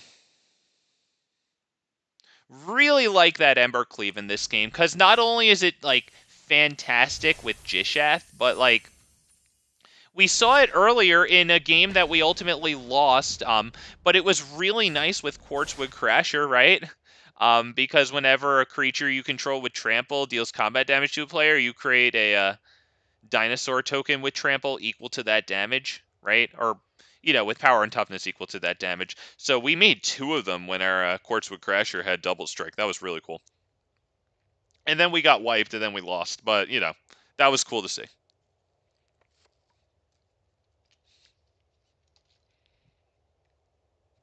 Yeah, really happy with Embercleave in this deck. Sean Rover, how you doing, man? Welcome back. Hello. Up against Ayara. First of that. Okay. Damn. Oh. What do I do here, man? What do I do? I think I have to mulligan that. Yes, I'll keep it. Fine, I'll keep it. Happy New Year right back at you, Sean. Thank you, sir. Oh, we're ending the new year right, man. Dinosaurs. That's what we're doing. Let's do a forest, because that way Sunpetal Grove has green on the left and the white on the right there. I'll line up all the feng shui. Everything's good. The spirits are happy, boys and girls. Oh, look at that. Look at that. Look, color. Oh, that's so nice, color coordination. And then we'll put out a nice colorless creature on top there to really accent the playing space and really bring it all together there. Oh, that's beautiful design for your Magic the Gathering playboard right there as we take 2 damage there. Death Touch and Lifelink. We're not touching that thing for now. What do we do exactly? We might need to start saving up for Star of Extinction. So we'll drop this, and do we drop Rhythm of the Wild? I think so, because I'm going to need this Iganjo in order to cast Silverback Elder. So instead of throwing it away, I might as well just make the play. Just get it out of my freaking hand. Have it. A big 80 Dino. Oh, that reminds me of, like, Big Furry Monster. The card. Versus an Indestructible Death Touch. Oh, wow. The Unstoppable Force versus an Immovable Object scenario. Wow, sir. Wow. I think we have to go with Silverback Elder. Just for the chance. And you know what? We're going to give it haste because I don't think it's going to live. So we will swing in with that. Oh, shit. Whenever they gain, we lose. Yeah, so now we're going to lose 2 more life. That sucks. Yeah, I don't think that we can do anything about that, right? I mean, we could cast Carnage Tyrant and gain 4 life. +1/+1 counter. No attacks. Alright, I mean, if they can't get through our stuff here, and they might be able to. But I wish, Sean, I hope that the dinosaur wins that one. I honestly, oh god damn it, man.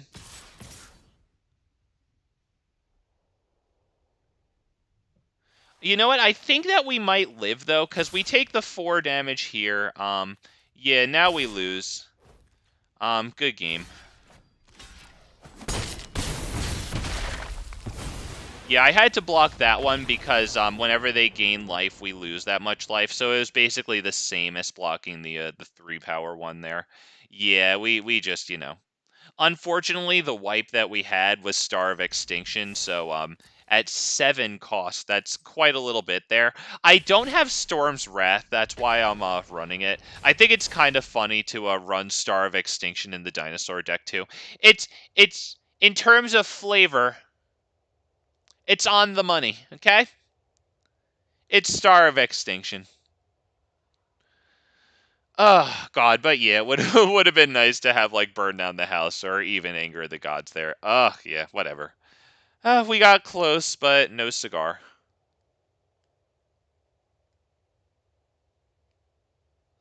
Damn, -1. -1. If only we could have gotten Star of Extinction off, then maybe he would have just played something to make us lose 1 life the next turn. Yep, I think that was pretty much how that one was going to go. These hands are freaking goofy, man. Like, what's going on with these goofy-ass hands?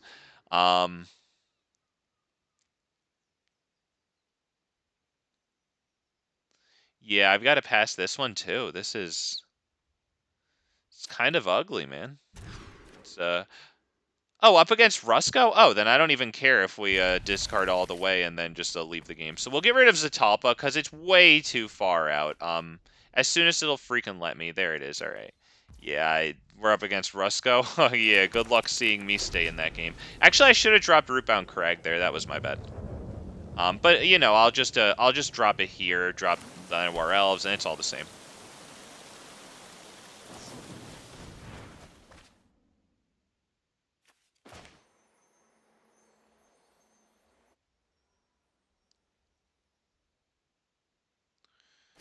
Okay, thank you. Okay, yeah, we'll just do a Llanowar Elves here. Next turn we can do Mind Stone into Ornithopter. I think we're looking good there. Okay, he does Coldsteel Heart. Next turn he'll have his commander. We'll do this on Dinosaurs. That is Mind Stone into Ornithopter. Swing for 1 whole entire damage. Pass the turn. No reason to do Ranging Raptors. It doesn't have an immediate impact on our life, and it would only get us one land when it blocks this guy. Or when he blocks it. Forerunner of the Empire is useful because it interacts with our Ranging Raptors. I'd say we get that out. And who do we rig onto the top here? It has to be Ranging Raptors alongside, because we're going to lose Llanowar Elves. So I say Ripjaw Raptor, because we want as many resources as possible with this play here. So there he is. And no attacks. So we will lose our Llanowar Elf when a Forerunner deals 1 damage to all the creatures. I don't know. I do not know what Heart of Wilds is, sir. Especially if it's a paper exclusive, then I'll have no idea. But I'm thinking probably Ranging Raptors for this one here. He attacks. Yeah, and we're not blocking with Llanowar Elves because we can still use it to put the mana into Ripjaw Raptor there. Yep. Alright, we're going to pay this and drop Ranging. Yes, please, Ranging Raptors.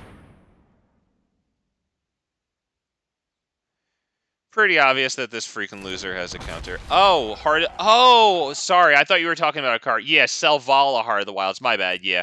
Okay, yep, it is in my hand. Yeah, absolutely a great card. I don't know the commander deck, though. I have heard that it's a great commander. Yes, sir. He counters the triggered ability. Wow. All right, yeah. Do we drop Selvala? I think we might, yeah.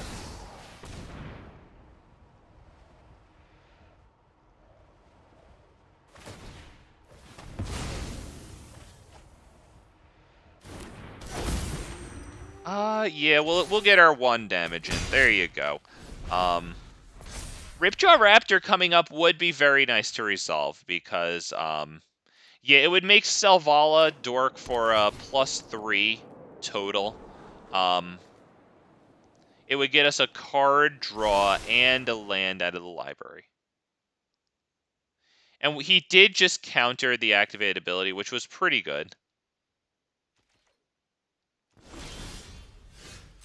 Okay, he passes turn with all of his freaking counters up, which is super duper annoying. So why don't we start with this one? I would imagine he just counters it, but if I do Guardian Project, then we can't do anything. So yeah, we're not. Wait, what? I mean, okay, we'll pay 1.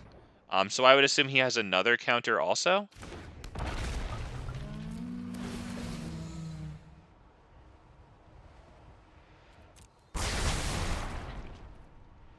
Yep, so we get some nice triggered abilities. Hopefully we actually resolve these. It looks like we are. We're going to go grab probably white here. Yeah, I think white's here. Yep. And then we'll get 2 cards. One from Ripjaw, one from Selvala.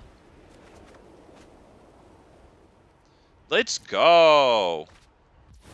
All right, Boseiju. We might actually want to hold that Boseiju to kill their Midnight Clock. So why don't we attack with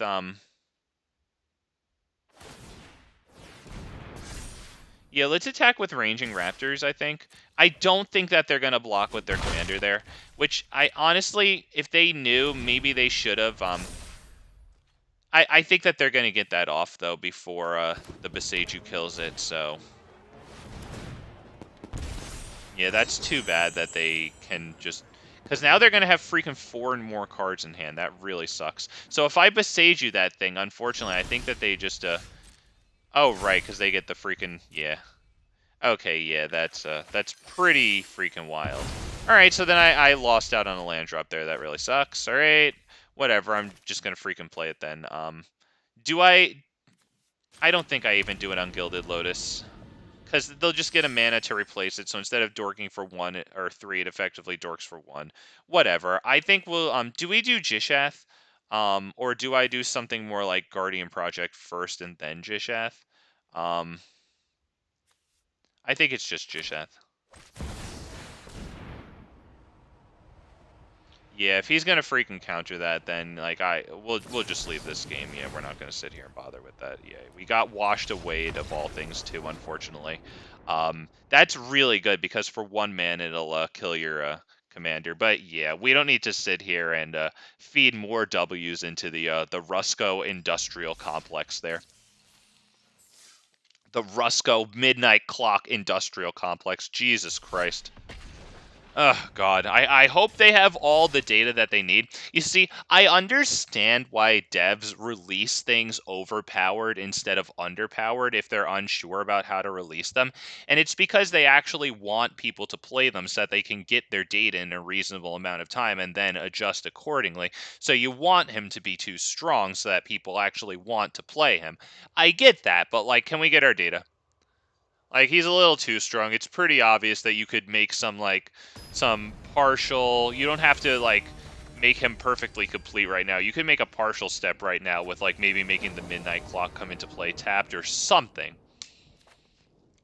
Maybe nerf his ability to give it those counters all the time. Yeah, we're gonna mulligan this one. Cool, Sean Rover.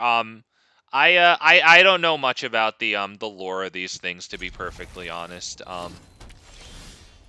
Let's see. That's turn 1 Llanowar Elves, which is extremely good. Or actually, I probably should have used the command tower, but whatever. Next turn, I think we'll drop Thunderherd Migration. Okay, we get a straight up Grape Shotted there. By the way, Grape Shot is either a common or an uncommon. I believe that was released in Scourge, like the one with a dragon's head as its thing. Is that... I guess that's Goblin Anarchomancer? Yeah.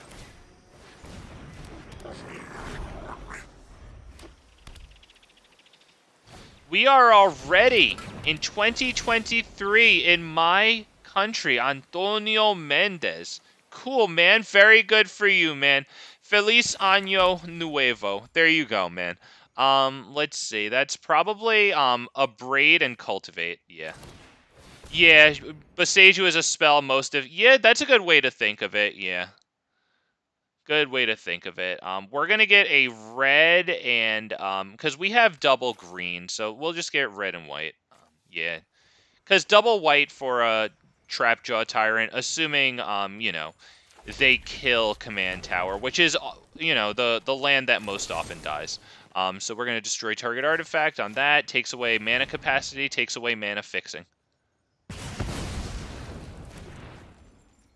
We will swing for our 2 damage. Yeah, I live in New York, so it's whatever time it is. I don't have a clock thing near me. I try not to stream within sight of the time, so that way, you know, like I don't start looking at the time and either you know, like when like you look at the time and shit, it's like oh man, this is crawling. I can't. I don't know. I just don't want to look at the time and then end when the time tells me. I want to end when I feel like it should end. If that even made any sense, which I think it did, actually. We're going to go ahead and grab something. It'll just be green. It doesn't freaking matter. We're going to get this onto the field, too, because that'll help pay for Gishath. And we swing. They have 4 cards in hand. Hopefully one's a land. So now they have 3, 2...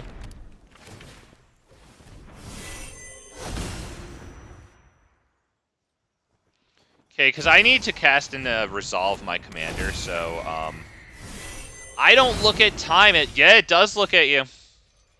Oh, I guess that's probably just this Gishath swing. Yep, we'll get a fat swing. Just you. Did I click on you? Yes, there you go. Alright, let's get some nice stuff here. Give me some fat dinos, please. Okay.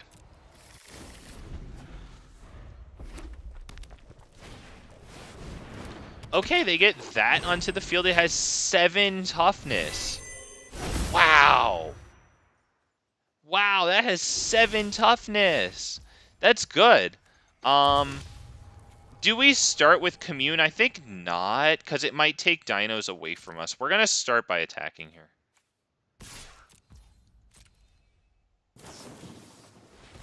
Fog. Prevent all combat damage that would be dealt this turn. Alright, well, in that case, do we do the Commune with Dinosaurs?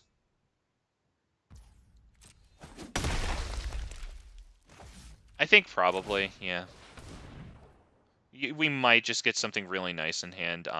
Do we play Verdant Sun's avatar, or do we do Galta? I think it's probably Galta.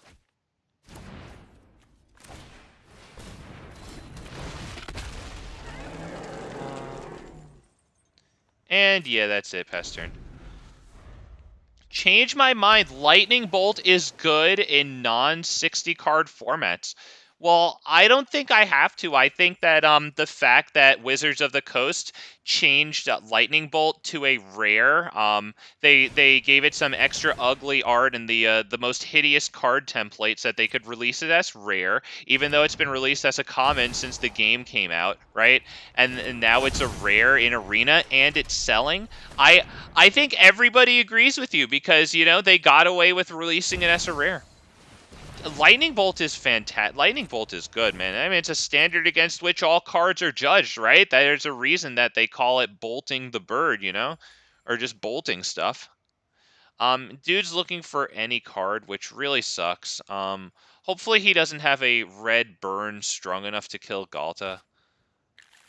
He only has 1 card in hand. It's the 1 card in his deck that'll help him the most. Why is Lightning Bolt a rare? Because they're freaking scumbags, man. That's why. They release, like, for example, remember Doomblade? Like, Doomblade is a rare in this. Like, Counterspell is a rare. Like, they're just scumbags. What exactly is happening here? Oh, and then he casts a spell, and then he untaps with Paradox Engine. Alright, yeah, alright, so...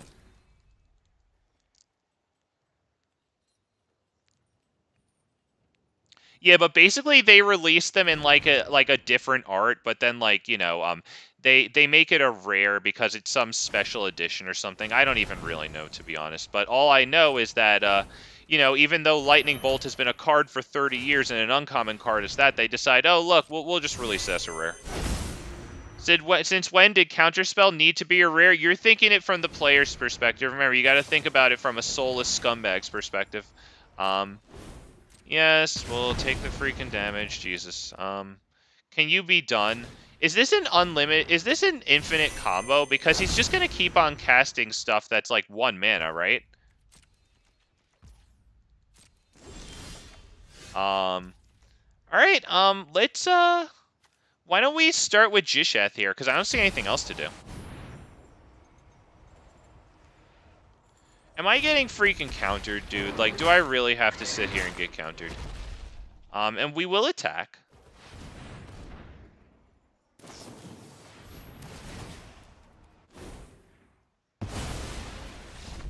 Yeah. Okay. As much as I hate to say it, Paradox Engine can stay banned. Where is it banned? Because I have to play against this shit. Like, and like, I get that Paradox Engine is expensive, but it's just like, I mean, I feel like maybe it's easier to play against it in paper because the thing is, like, in Arena, what happens when your opponent casts Paradox Engine, and I probably don't have to tell this to you guys, but it's for the socially inept fucking, like, turbo virgins at fucking Wizards of the Coast who think that, like, Black having Shieldred and Tenacious Underdog and Liliana of the Veil and Evolve Sleeper and Invoke Despair isn't enough, and that they need to add, you know, like Phyrexian Obliterator to the game. So for those people who, like, you know, if you tried to describe to them what grass is, they would look back at you with a confused look on their face. It's for them. And, you know, like, when your opponent plays Paradox Engine, like, you just sit there while they spend all day just you know, like, not even winning. It takes so long to win. And it's like, oh yeah, maybe I can say, oh, that's cool. Hey, yeah, go you, man. Like once or twice, but it's freaking boring. It's stupid. Like, not. I just have to sit there and watch this guy solo. Like, Jesus, like, that sucks. Like good for you, you know, you did your thing, good job, but like I'm bored stiff, dude. Like, in terms of playing a game, like, I don't want to do that. At least in paper, like, the person can explain to me in person what it is and probably seem excited about it, you know, because they're the type of person that likes playing a combo. And you know, and that'll be fun for me to enjoy that this person's having a good time. And then, you know, we'll both look at each other, shake hands, say good game, talk about the game. So in person, I'm much more fine with it because you add that human element. But here in MTG Arena, you just get to watch these people take freaking forever, and you're just like, do I lose yet? How about now? Are we there yet? You know, like, it just sucks. And so that's what you need to explain to these freaking losers who unironically wear Nope shirts. Ah, God. Paradox Engine would be the best card in a Joyra, Weatherlight, Captain Cheerio deck. Yeah, I have no idea what the cards are. Once again, my knowledge is limited, my dude. I don't know that. Although I was playing in, like, I remember Joyra of the Gitu came out in, like, Future Sight. I had a deck with like a janky ass red and blue deck back then with Joyra and like suspend cards. Back when that was like a mechanic for one block and then never again, unless it was. I don't know. Did they ever bring back suspend? I have no freaking clue. What's that gotta be? Is that maybe Regisaur Alpha? Yeah, Regisaur Alpha. Let's see. I think we attack with just that. Because they'll either block it with Stitcher Supplier, or, yeah, we just straight get the damage in. Would have been nice to have a land on the top, but Mindstone isn't terrible. Jesus Christ. Okay, they are legendary humans you control have indestructible. All right, this is getting freaking ugly. At this point, we have to play Mindstone and sacrifice it right now just to get underneath it. Hopefully we get some lands. Ah, we didn't get freaking lands. Damn it. Do I play this? Or do I hold it to maybe make this cheaper next turn? I think I'm going to freaking hold it. Let's just pass. This sucks. This is pretty much it. Unfortunately, not good luck there with Augur, or with the Oracle of Muldai. Sorry, spacebar. Yeah, we really needed to be pulling lands off the top there. We needed to get lucky, and we didn't, so we lose, which sucks. You know, wah. Boo-hoo. What we need to do is get Zacama down, and that is going to be difficult.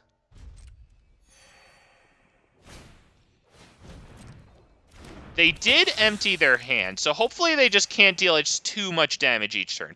We do have 24 life, and they didn't attack there, so that's not terrible. We can get the Great Henge down and go straight into Thrashing Brontodon. So we'll at least start drawing cards. We increased our mana capacity there. Hopefully we draw into some lands off the top here, too, with this card. Beautiful. We did. Red, hopefully even another, wow, another one. Call Dinosaur. Now things are looking up because, yeah, we can, is there anything to get rid of? No, we'll just pass turn.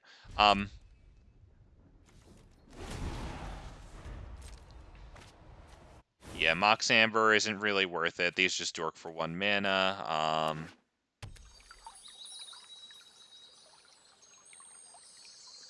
Yeah, that's nice. Yeah, I always like, Sean, I always like just seeing the last card. It's right? It's just natural curiosity. I always want to know what that card was like. Who knows what could have happened? And then, you know, you think, oh man, if I had gotten that, what the hell would have happened? And then you have a laugh because you remind yourself, I still freaking lost. But yeah, I always like to know what would have been my next card. So we have Zacama coming in, which is going to be good because we can kill the thing that's giving his, this right here. Legendary humans you control have indestructible, but it's not legendary, so that'll be the first recipient of Zacama's wrath. Hopefully they don't have a kill spell in hand. If they do, that sucks. Okay, there you go. So this has to tap in order to do that, right? Okay, so Bounty Agent needs to die next turn. So this is going to die, this is going to die. Yep, we take the 2 damage. That's going to die too, because that gives them drawing, so... hopefully we can get all of that drawing. Let's start with Zacama, baby. Let's go.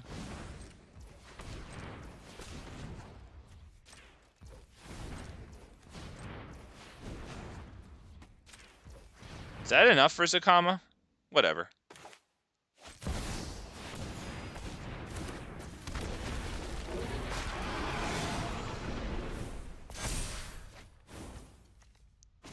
Yeah, so we're going to start with this, on that. And now on this, because destroy target permanent, that's legendary, right? That's an artifact creature. Yeah, no.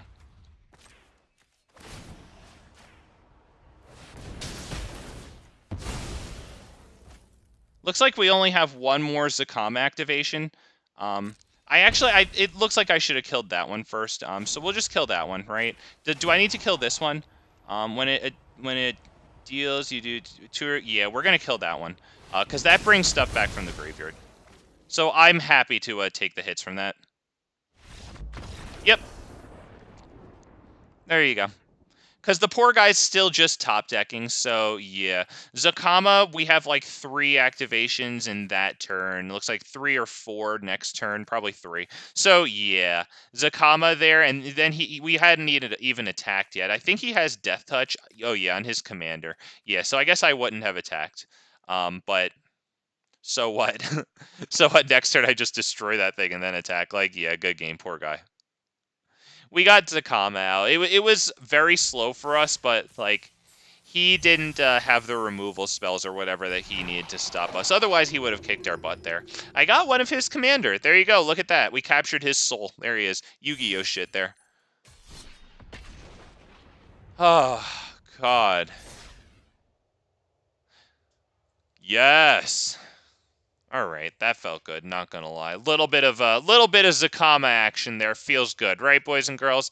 I like that. Don't forget to leave a like for Zacama there. Definitely earned it. As we close out the year 2022, year of our Lord. There, we're grateful that we got some big dinosaur action there. As I take a look at the time and I see that we're going on 1 hour 53 minutes. Perfect. All right, let's go. We're up against Petit Carrot. Okay. It's a stupid name. Let's see. The lands are slow, but it might not be the worst thing in the world. You know what? I think I want to mulligan it. Damn. Yeah, that oh, man. That makes the first one look good, and we're up against Giada, which means basically, like, their angels are going to be getting insurmountable, like, starting turn 3. We do have a Braid here to slow down Giada. I'm not mulliganing down to freaking 5. I'd much rather just concede against Giada and start the next one.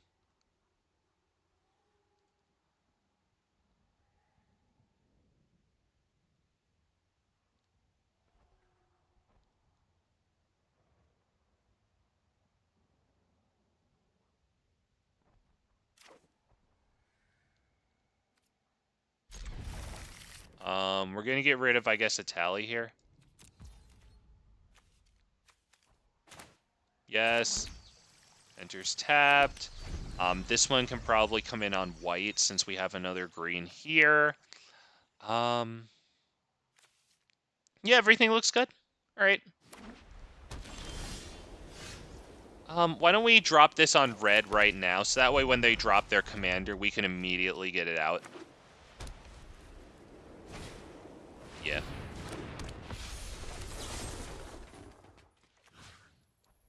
Yes. There you go. There you go. Player loves to draw, so I'm gonna tell him why he shouldn't. Yeah, you're gonna draw all your cards and deck yourself. You don't want to do that. So next turn, what do I do? This guy is actually taking a while to bring his commander back to his hand. Yo, Petit Carrot, what are you doing? What is this loser doing? Oh, God, what are you doing, dude? We could probably just drop one of these untapped lands since we don't need the you know, even the 4th mana next turn. So yeah, we can just start doing that.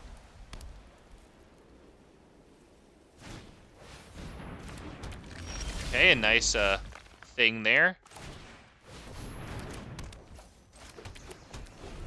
Okay, so next turn we have the Mirari's Wake play. It's better than nothing. Hopefully it doesn't just get destroy target enchantment id. Okay, they didn't even drop their commander there, interestingly. Alright. They'll swing for some nice damage there. Alright. Alright, good stuff, good stuff. Yeah, we'll put this on the side that isn't green since we just drew a green Mirari's Wake past turn.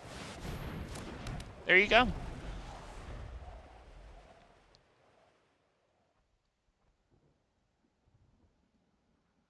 So hopefully we actually swing in with Gishath next turn. And if we do, then I hope that it kills a lot of their stuff there. They're probably... Wow, do they have Vigilance? Okay, they have Vigilance. I was going to say, it's a pretty wild to attack there. Yeah, we're going to swing in with this guy. We're going to get a card off of Garruk's Uprising, which is pretty good. Okay, that's honestly pretty good. Yep, let's attack. What do they remind you of? Oh, great way to start. You know what most of the scumbags on Arena remind me of? Bullies. In a lot of infants, too. Oh, the one South Park. Oh, no, the South Park episode of WoW. Oh, no. This could be the end of the world of Warcraft. Okay, he hits Day of Judgment, but you know what? We still have Mirari's Wake. Gishath is just swinging straight in. So, yeah, we're looking perfectly fine in that regard. Let's drop that. Tapped. We don't even need it untapped.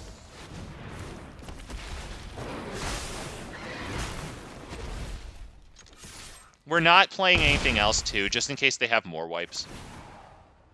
We will drop stuff, of course, here. And we get another card out of Garruk's Uprising, too. I really like the value I get out of that thing. We're going to pass the turn there. Atsoken Seer at this point, return target dinosaur card from your graveyard to hand. That's extremely relevant, especially if we could get Galta Haste. The guy with no... Oh, I know exactly who you're talking about, Sean. Actually, I considered using that as, like, my webcam, like, putting a GIF of that, like, a moving image of that balding guy playing... Oh, yeah, him. Like, as me, like, you know, Big Fat MTG playing this game for you guys. That's what I want to do. At this point, do we do this guy? No, we're just going to attack, I think. Because they have to block. They'll probably block with the one... Oh, wait, they both have trample. They're dead. Okay, yep, because that's 14 trampling. Garruk's Uprising, all of our creatures we control have trample. Really nice interaction with Quartzwood Crasher, too, because he benefits creatures with trample, so, yep. Oh, this guy finally decided that, yeah, it's okay for me to swing through for my lethal damage. There you go. Oh, yes, Sean, I love it, yeah. Especially to me, that's a specific type of these people, though, like the people who, not actually the people who grind Mythic. It's the people that that net deck the top tier decks and then they grind unranked. That is like who that guy is to me. Because like I actually have respect for the people who net deck the top tier deck and then they go into Mythic and grind against, you know, fair competition. But the people who take the top tier decks to just go into unranked decks and try their best to pick on people like me who are running Dinosaurs or something, like, yeah. That's I think of something like that too.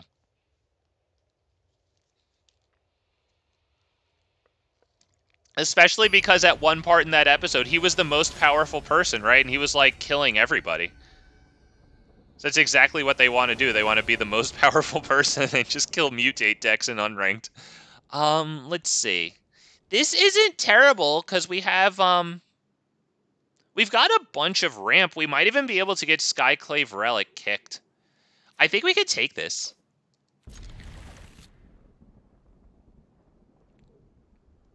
I think we hold off on Drover the Mighty as long as possible. I feel like he just dies. Or actually, you know what? That might be a reason to actually play him. Is it? You know what? I am going to play him. The reason I'm playing him is because we have Oracle of Moldai in hand. He's going to eat a kill spell, it looks like. They're really considering it. All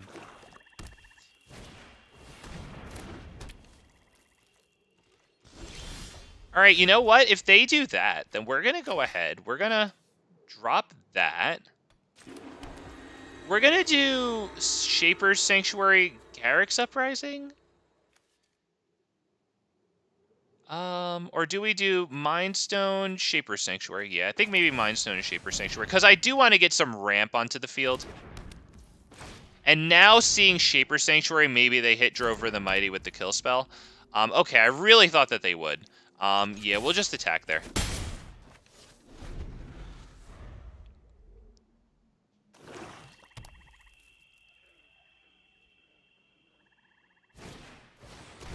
Touch the Spirit Realm. Okay, does that exile a, oh, an artifact or a creature. Okay, yep, so we do get a nice card there. Beautiful, it's a land. It doesn't enter untapped. Wow. Wow. Okay, yeah, he probably couldn't handle Shaper Sanctuary there. It really isn't the best card until like it starts coming in handy, and then you just get so many cards and starting early there. Yep, and unfortunately I didn't pass up on that free attack, Sean. Oh, yes, as a matter of fact. We destroyed him. Poor guy. Wow. It was the Shaper Sanctuary, man. He knew he wasn't going to be able to compete with him going 1-for-1 with us, but then we draw a card. Okay, It's not terrible, because we go first. We have a Braid. Although we don't have Augur of Autumn, so yeah, we have to mulligan that one. Yeah, this one's better. I think I can keep this. Let's just take a look at these cards. I think I have to start with this, and we have to scry away some... yeah, let's scry that away. I'd like a land that has red in it, preferably. Because right now, our source of red is going to be Ornithopter, and I guess this if we want to tap one and tap it for the red.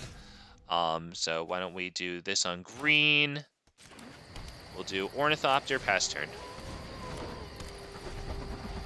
Next turn, we can do Llanowar Elves and then Marauding Raptor.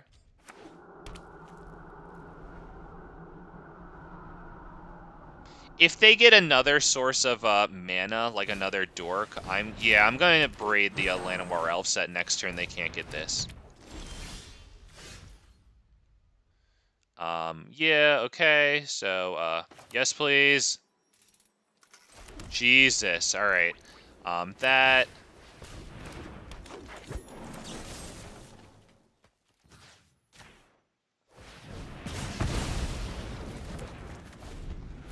Okay, yep. Think that's good, because they were probably going to cast their commander here. It's going to be tough to deal with that little rat that this thing puts in, because they put +1/+1 counters on it, 3 +1/+1 counters, and this would up that to a 4, which is, you know, it's really good either way. Any extra +1/+1 counters are good. That's, oh god. I would have abraded the Paradise Druid if it didn't have the hexproof from being untapped. But yeah, it is of course a better creature. I think that's probably Carnage Tyrant. Because if they're going to drop their commander, put that 1/1 in and then give it 3, or actually 4 +1/+1 counters and make it a 5/5, Carnage Tyrant does get through that.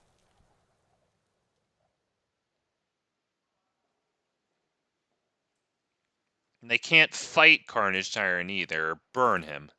He gets, he lives through burn down the house, 5 damage to all creatures, so they do, in fact, go for that play there. They'll make the rat, they'll pump it up to a 5/5, and then they'll probably double block Carnage Tyrant with it in Paradise Druid, which actually sucks. I don't want that to happen, because they just make that thing again. Magic? We have mastered. But I don't think I have anything else I could do about it. Dinosaur. What do I do? Marauding Raptor, Kinjalli Sunwing. I think I have to swing in, because otherwise they'll just make it a freaking, like, 9/9 next turn.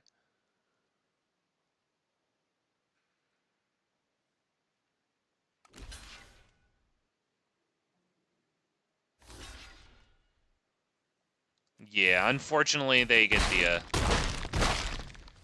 Yeah, that sucks. We lose Carnage Tyrant, but we do go Marauding Raptor, reducing Gishath to 7, which we do have. Well, we'll put in this guy too, so that way when they make that token, it'll come into play tapped. So that's good. Gishath can actually get in once.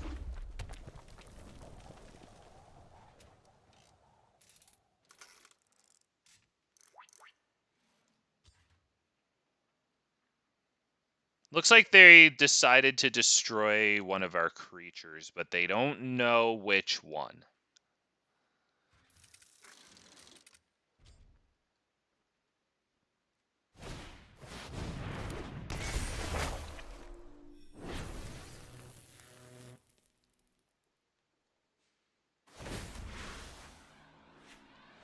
Okay, so we lost our creature. That sucks. Where X is the sacrificed creature's power. Ugh, that's annoying. Alright, well, we need to draw a land for Gishath, and we did draw the land for Gishath. Wow, that's a beautiful thing. So, also, Marauding Raptor can attack this, which is really nice, because then they'll have to pay extra to play it, which is not bad. Although they do have the extra, right? Yeah, it only costs 7, but it'll take their whole turn if they get the land. This is a sad day for do-gooders. Okay, so hopefully we get something good. Zacama's going to be good.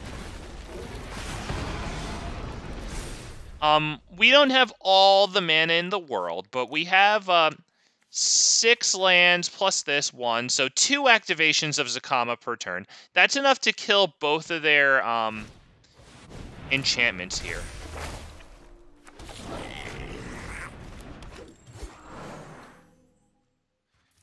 Yeah, as a matter of fact, we're looking pretty good. What does this do, Chapter 3? Trample and Haste, so we don't need to kill that. We'll do Fable of the Mirror Breaker and probably this thing. So destroy target effect or enchantment. That, deny them the card filtering. We'll do this. We'll deny them this guy. Now we attack. 1, 2. You know what? 3. Maybe I should have just killed this, because that way we would have swung in for more. But it turns out that he's over with it, and we actually did get exact. But yeah, I should have killed that too.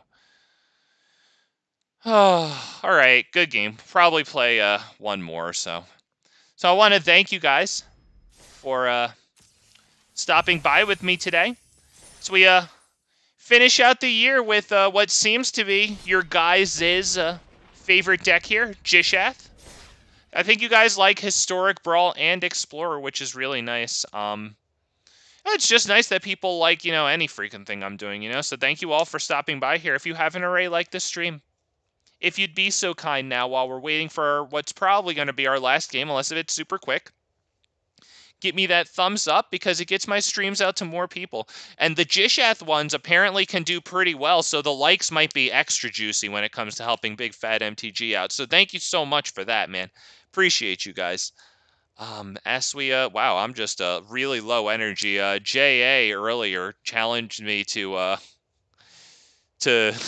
play until the night. Nah, man, I'm already shutting down. Shout out to you if you're still out there. Shout out to you, Sean, because you're here right now. I know you're here. My live viewers there. Shout out to my pre-recorded viewers if you're not arrowing through this. Okay, let's, They go first. We're kind of slow here. I don't think we can keep this one, because we basically have to have them we have to be in a good position by the time they get 5 mana, and going second, we're already off to a rough start. This is pretty good. It's not the worst. We might have to do Cabaret Revels before Marauding Raptors. This is... Damn. You know what? I'm going to give it a shot. We might get our butts whipped, okay? We start with that one. Get that one down. Then it's Mountain Marauding Raptors. Right? I think we shouldn't waste the turn. I think we'll do Marauding Raptors.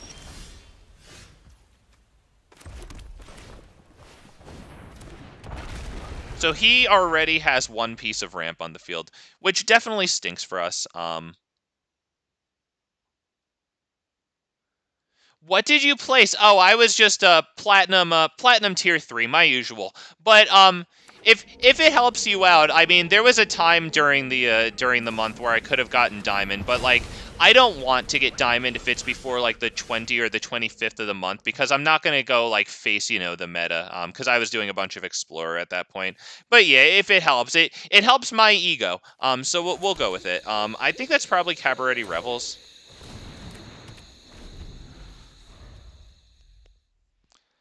Because then when we go, I would say Otzoken Seer next turn.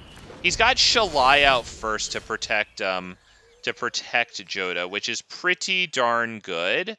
Do we go Ranging Raptor? No.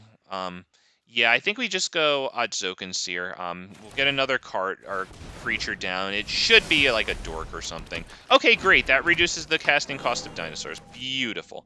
We'll get the second source of white there. We have plenty of green.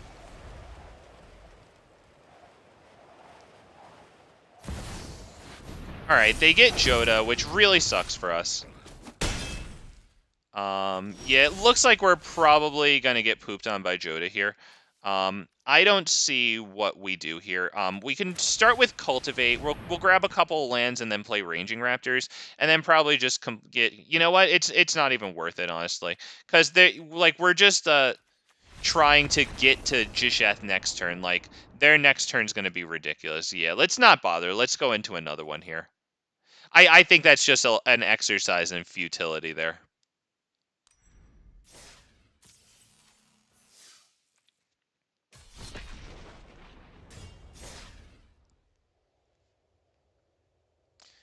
But Aiden, if you're interested in ranking up, it seems like the middle of the month is pretty good, is the best time for ranking up, because at the beginning of the month, like, all the serious people want to get their ranks back, and so, you know, the competition is more fierce. And then at the end of the month, the competition's also more fierce as people try to get their rank up as high as they can. So if you can get in there in between, like, the 10th and the 20th, like, days of each month, like, that's usually when you'll have the easiest time ranking.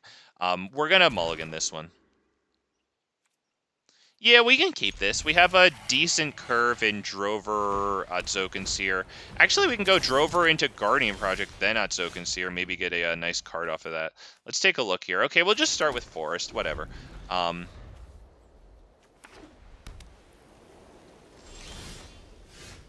Okay, well, we're gonna do this. This guy's commander is this. Cool, man. Alright. Wonder, maybe he's going to have a whole lot of little sacrifice things, like Dauntless Bodyguard, I'll say it. Things that sacrifice to give you, like, protection, indestructible, whatever. Why don't we do that, just see what we get. I'd like a mana on top, so we are going to keep that. That would be Guardian Project, so we can start getting some draws. And hopefully miss as little mana drops, and then curve, and then, like, creature drops on curve or whatever. Wow, okay, beautiful. Wow. And that, goodness. That's non-creature spell. Okay. So we have 4 capacity for mana here. Not really that much, unfortunately. We're gonna do Zokenseer, and then we'll Reckless Rage this thing because it's a draw engine for them.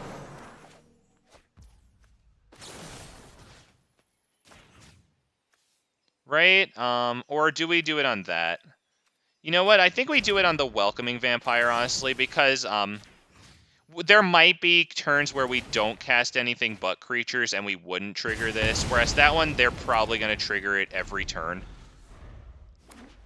So I'm thinking, yeah. Authority of the Console, that's going to be annoying with our commander, but we, you know, we could get around it all right.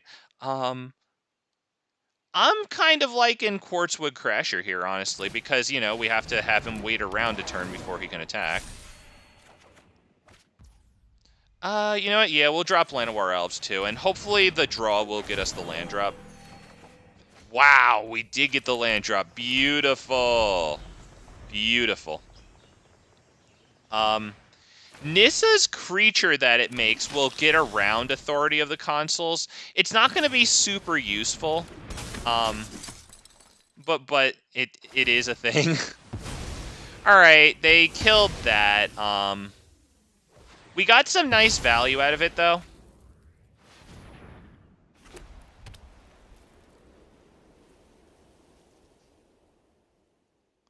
I'm liking Gishath next turn instead of Nyx Bloom Ancient, I think. I think that's probably best. We're gonna start by attacking. Just with that. That thing's big.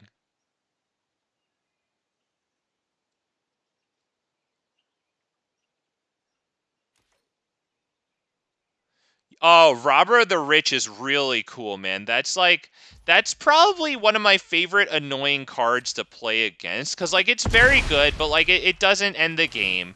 It doesn't piss me off. Like, I think it's a really good card for you, honestly. I can sit there and not get annoyed with it and respect it. Yeah, I like that card of a whole hell of a lot. Great design, too, since it, you know, it triggers when you have less cards than your opponent, and, like, you know, you're playing red aggro, you probably want to have less cards. Okay, so they kill Gishath. Yes, they do. But now at least we can bring Nyx Bloom Ancient out, and then unless they kill Nyx Bloom Ancient, we'll have no problem casting Gishath forever. Okay, they kill that thing too, but we still have the creature that it created.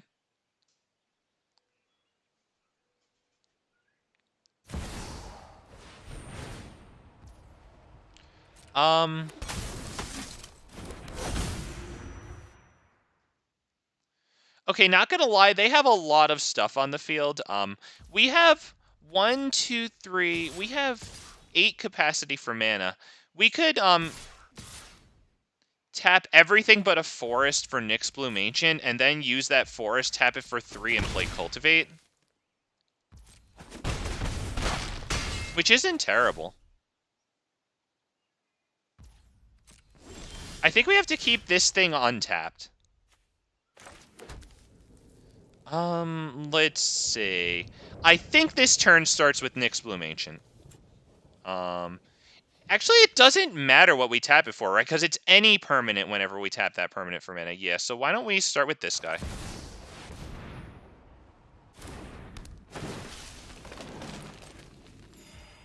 Do we do Carnage Tyrant? I think we might want Carnage Tyrant there. So that way next turn we have more baddies on the field.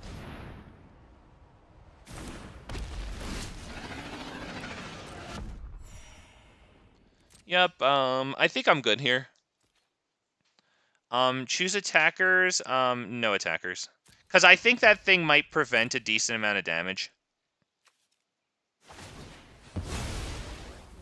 Destroy target artifact or enchantment. Well, that sucks. Yeah, that definitely sucks. We can't get that thing back. It ain't a dinosaur. Otso Seer, sacrifice it, return target dinosaur card from graveyard to hand. I thought about building a clone deck, but I only copy Nyx Bloom Ancient. Wow.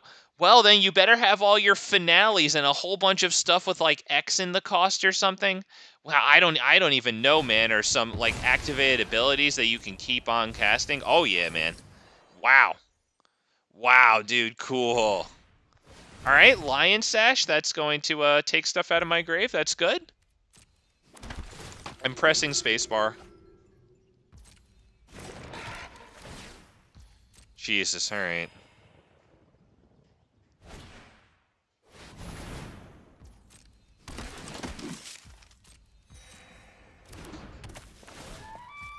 Honestly, I might have to, depending... Hopefully they don't attack with a lot here. Just those two? Alright, this is tough. Do I sacrifice this, bring back the, this thing now? I think I do. Don't I? Do they have any way to get at stuff in my graveyard at instant speed, though? Lion Sash, but it can't work right now, so I can actually do this right now. I want this back, because I have 2 creatures with trample on the field right now. So, even though it's gonna enter, untapped, or tapped, sorry, yeah, do I do that? Do I put in, like, more things with Nissa Who Shakes the World? I kind of like this guy. Can I do Nissa Who Shakes the World and then, go into him? Can I do that?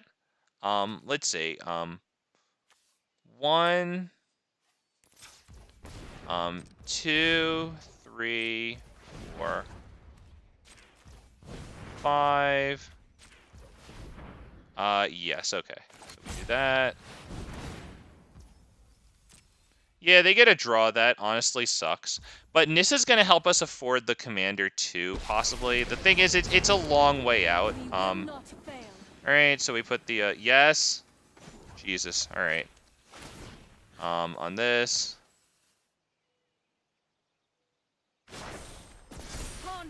This.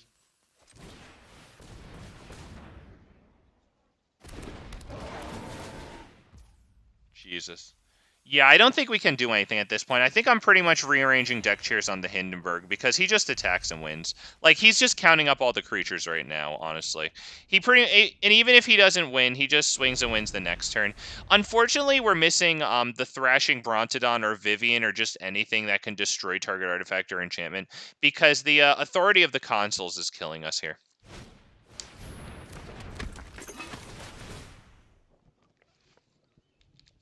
But at least I tapped out all my mana, so it doesn't have to keep asking me if I want to, like, activate the clue token. So all things considered, we're going to call that a win. I want to thank you all for joining me tonight, because that's probably going to be the end of it. As soon as this guy grows his pair of balls and freaking attacks, that'll be it, because he has 2 flyers in the air. That's 4 of the 10 damage he needs to deal.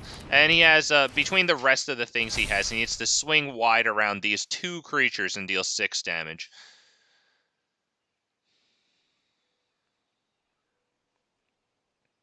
Or at least 2 damage that the turn after that, then he can just use his flyers and deal another 4. Jesus Christ, dude. You are an embarrassment.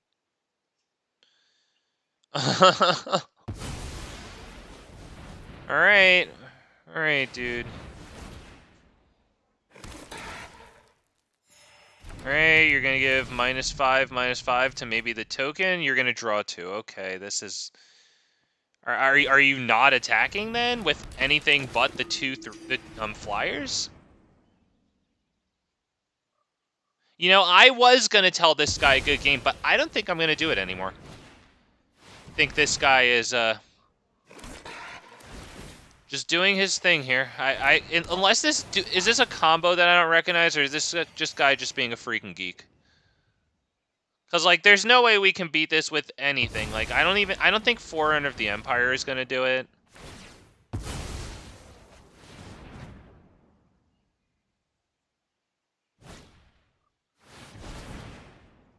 Oh, okay. I think he's comboing off at this point.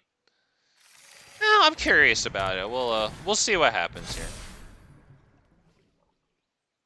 But yeah, once again, thank you for joining me. If you haven't already, like the video. We'll just sit here and watch this happen. Tomorrow at some point, I'm going to be opening up a bunch of packs. I'll be deciding where exactly to spend some of those rares and mythics because I do have a few new commander decks that are missing some slots that I'd like to be playing tomorrow. So I don't really know what I'm going to put in my thumbnail. I don't freaking know. We're just going to do something. It might be werewolves. It might be a Vorinclex. God, this guy is such a man pussy. Oh my God. Boys, don't ever be a mussy like this, okay? And boys and girls too, don't ever be pussies like this, okay? Jesus, look at this. Like, dude, I know that they're dinosaurs. I know that they're big, mighty, strong, majestic dinosaurs, but there's 2 of them. I guess he doesn't actually have lethal, but like... Alright, well... we didn't get exactly what we need there. We can try with this to get something. Do we do that? Yeah, you know what? Let's just see what the hell we get. Because Gishath isn't gonna work. Seek a non-land card. That isn't quite it. So now we'll untap that forest so we can use it more. We're going to activate this clue token. We're just looking for something that can destroy artifact enchantment. That ain't it. So, why don't we just, do we even drop that? Why don't we just drop this past turn? It really doesn't matter. We just lost 2 blockers. Why don't we, to drop something that doesn't even, block. So why don't we just pass turn, Yes, I'm clicking that. Jesus. Alright, yeah, so we'll just, see if he wants to, because, I mean, we have 4 blockers. We have a lot of stuff on the field, only 4 blockers. Jesus Christ, dude. You have 4 damage flying in the air that I can't do anything about. I'm all tapped out. I guess except for this. Jesus Christ, this guy is such a geek. And he actually just took away from his capacity to deal me damage. So he has 1, 2. He has to deal me 2 damage between all the rest of the stuff. He actually just took his fatal damage off of the field. This guy is such a freaking nerd. Oh my god. What a nerd. This guy actually just sacrificed away lethal damage just to be a freaking idiot. Look at him. Look at this. This guy just had 4 in the air, and then he had 2 extra creatures than our 4 blockers, so he could just swing in and deal at least the remaining 2 damage. Instead, he sacrificed them. Was that on our turn, too? What a fucking loser. Look at this idiot. What's he doing? He'd better be winning with, like, something that I'm not seeing on this turn, because if it goes back to us, then he's just an idiot.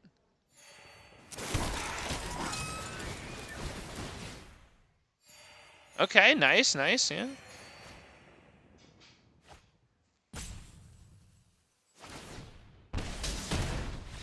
There you go. Good game. There you go. Very nice. Okay, he did win with the Ether Flux Reservoir, so I do like that. Where is that? Or did he have to sacrifice it? Where is it? There it is. Cool, man. Yep. I believe in the comeback. I wish, man. I wish we had, like, something that could have done a lot of damage there. We don't have too much artifact and enchantment removal, though. It's like Silverback Elder, Vivian Reed, and Thrashing Brontodon. But yeah, I do like that he won with this. I think this card is great. I really like the art. It's kind of interesting in Shieldred Commander too. I'd like to have it in there. I think it just got reprinted in the Brothers War. It's wild that cards on Arena are getting reprinted. It's a mythic in Brothers War. I'd like to use it in Shieldred Commander. I'll be bringing you guys that at some point. So yeah, with that said, tomorrow I'll be fiddling around with my decks before I decide what to stream. We'll probably be opening a bunch of packs. So you've definitely got that to look forward to. Big Fat MTG's off to sleep now. Big Fat MTG never makes it to midnight on the New Year because he's a big fat baby. He ain't never making it to midnight ever. Have a good night. You guys enjoy the New Year. Um, be safe. Be safe. Don't drive after too many beers, okay? All right? Only one at most, and that's only if you're not a pussy, okay? So have a good night. Take care of yourselves. Take care of each other, especially on this night where a lot of people aren't driving very safely. Yep. And yeah, have a good night, guys. Take care.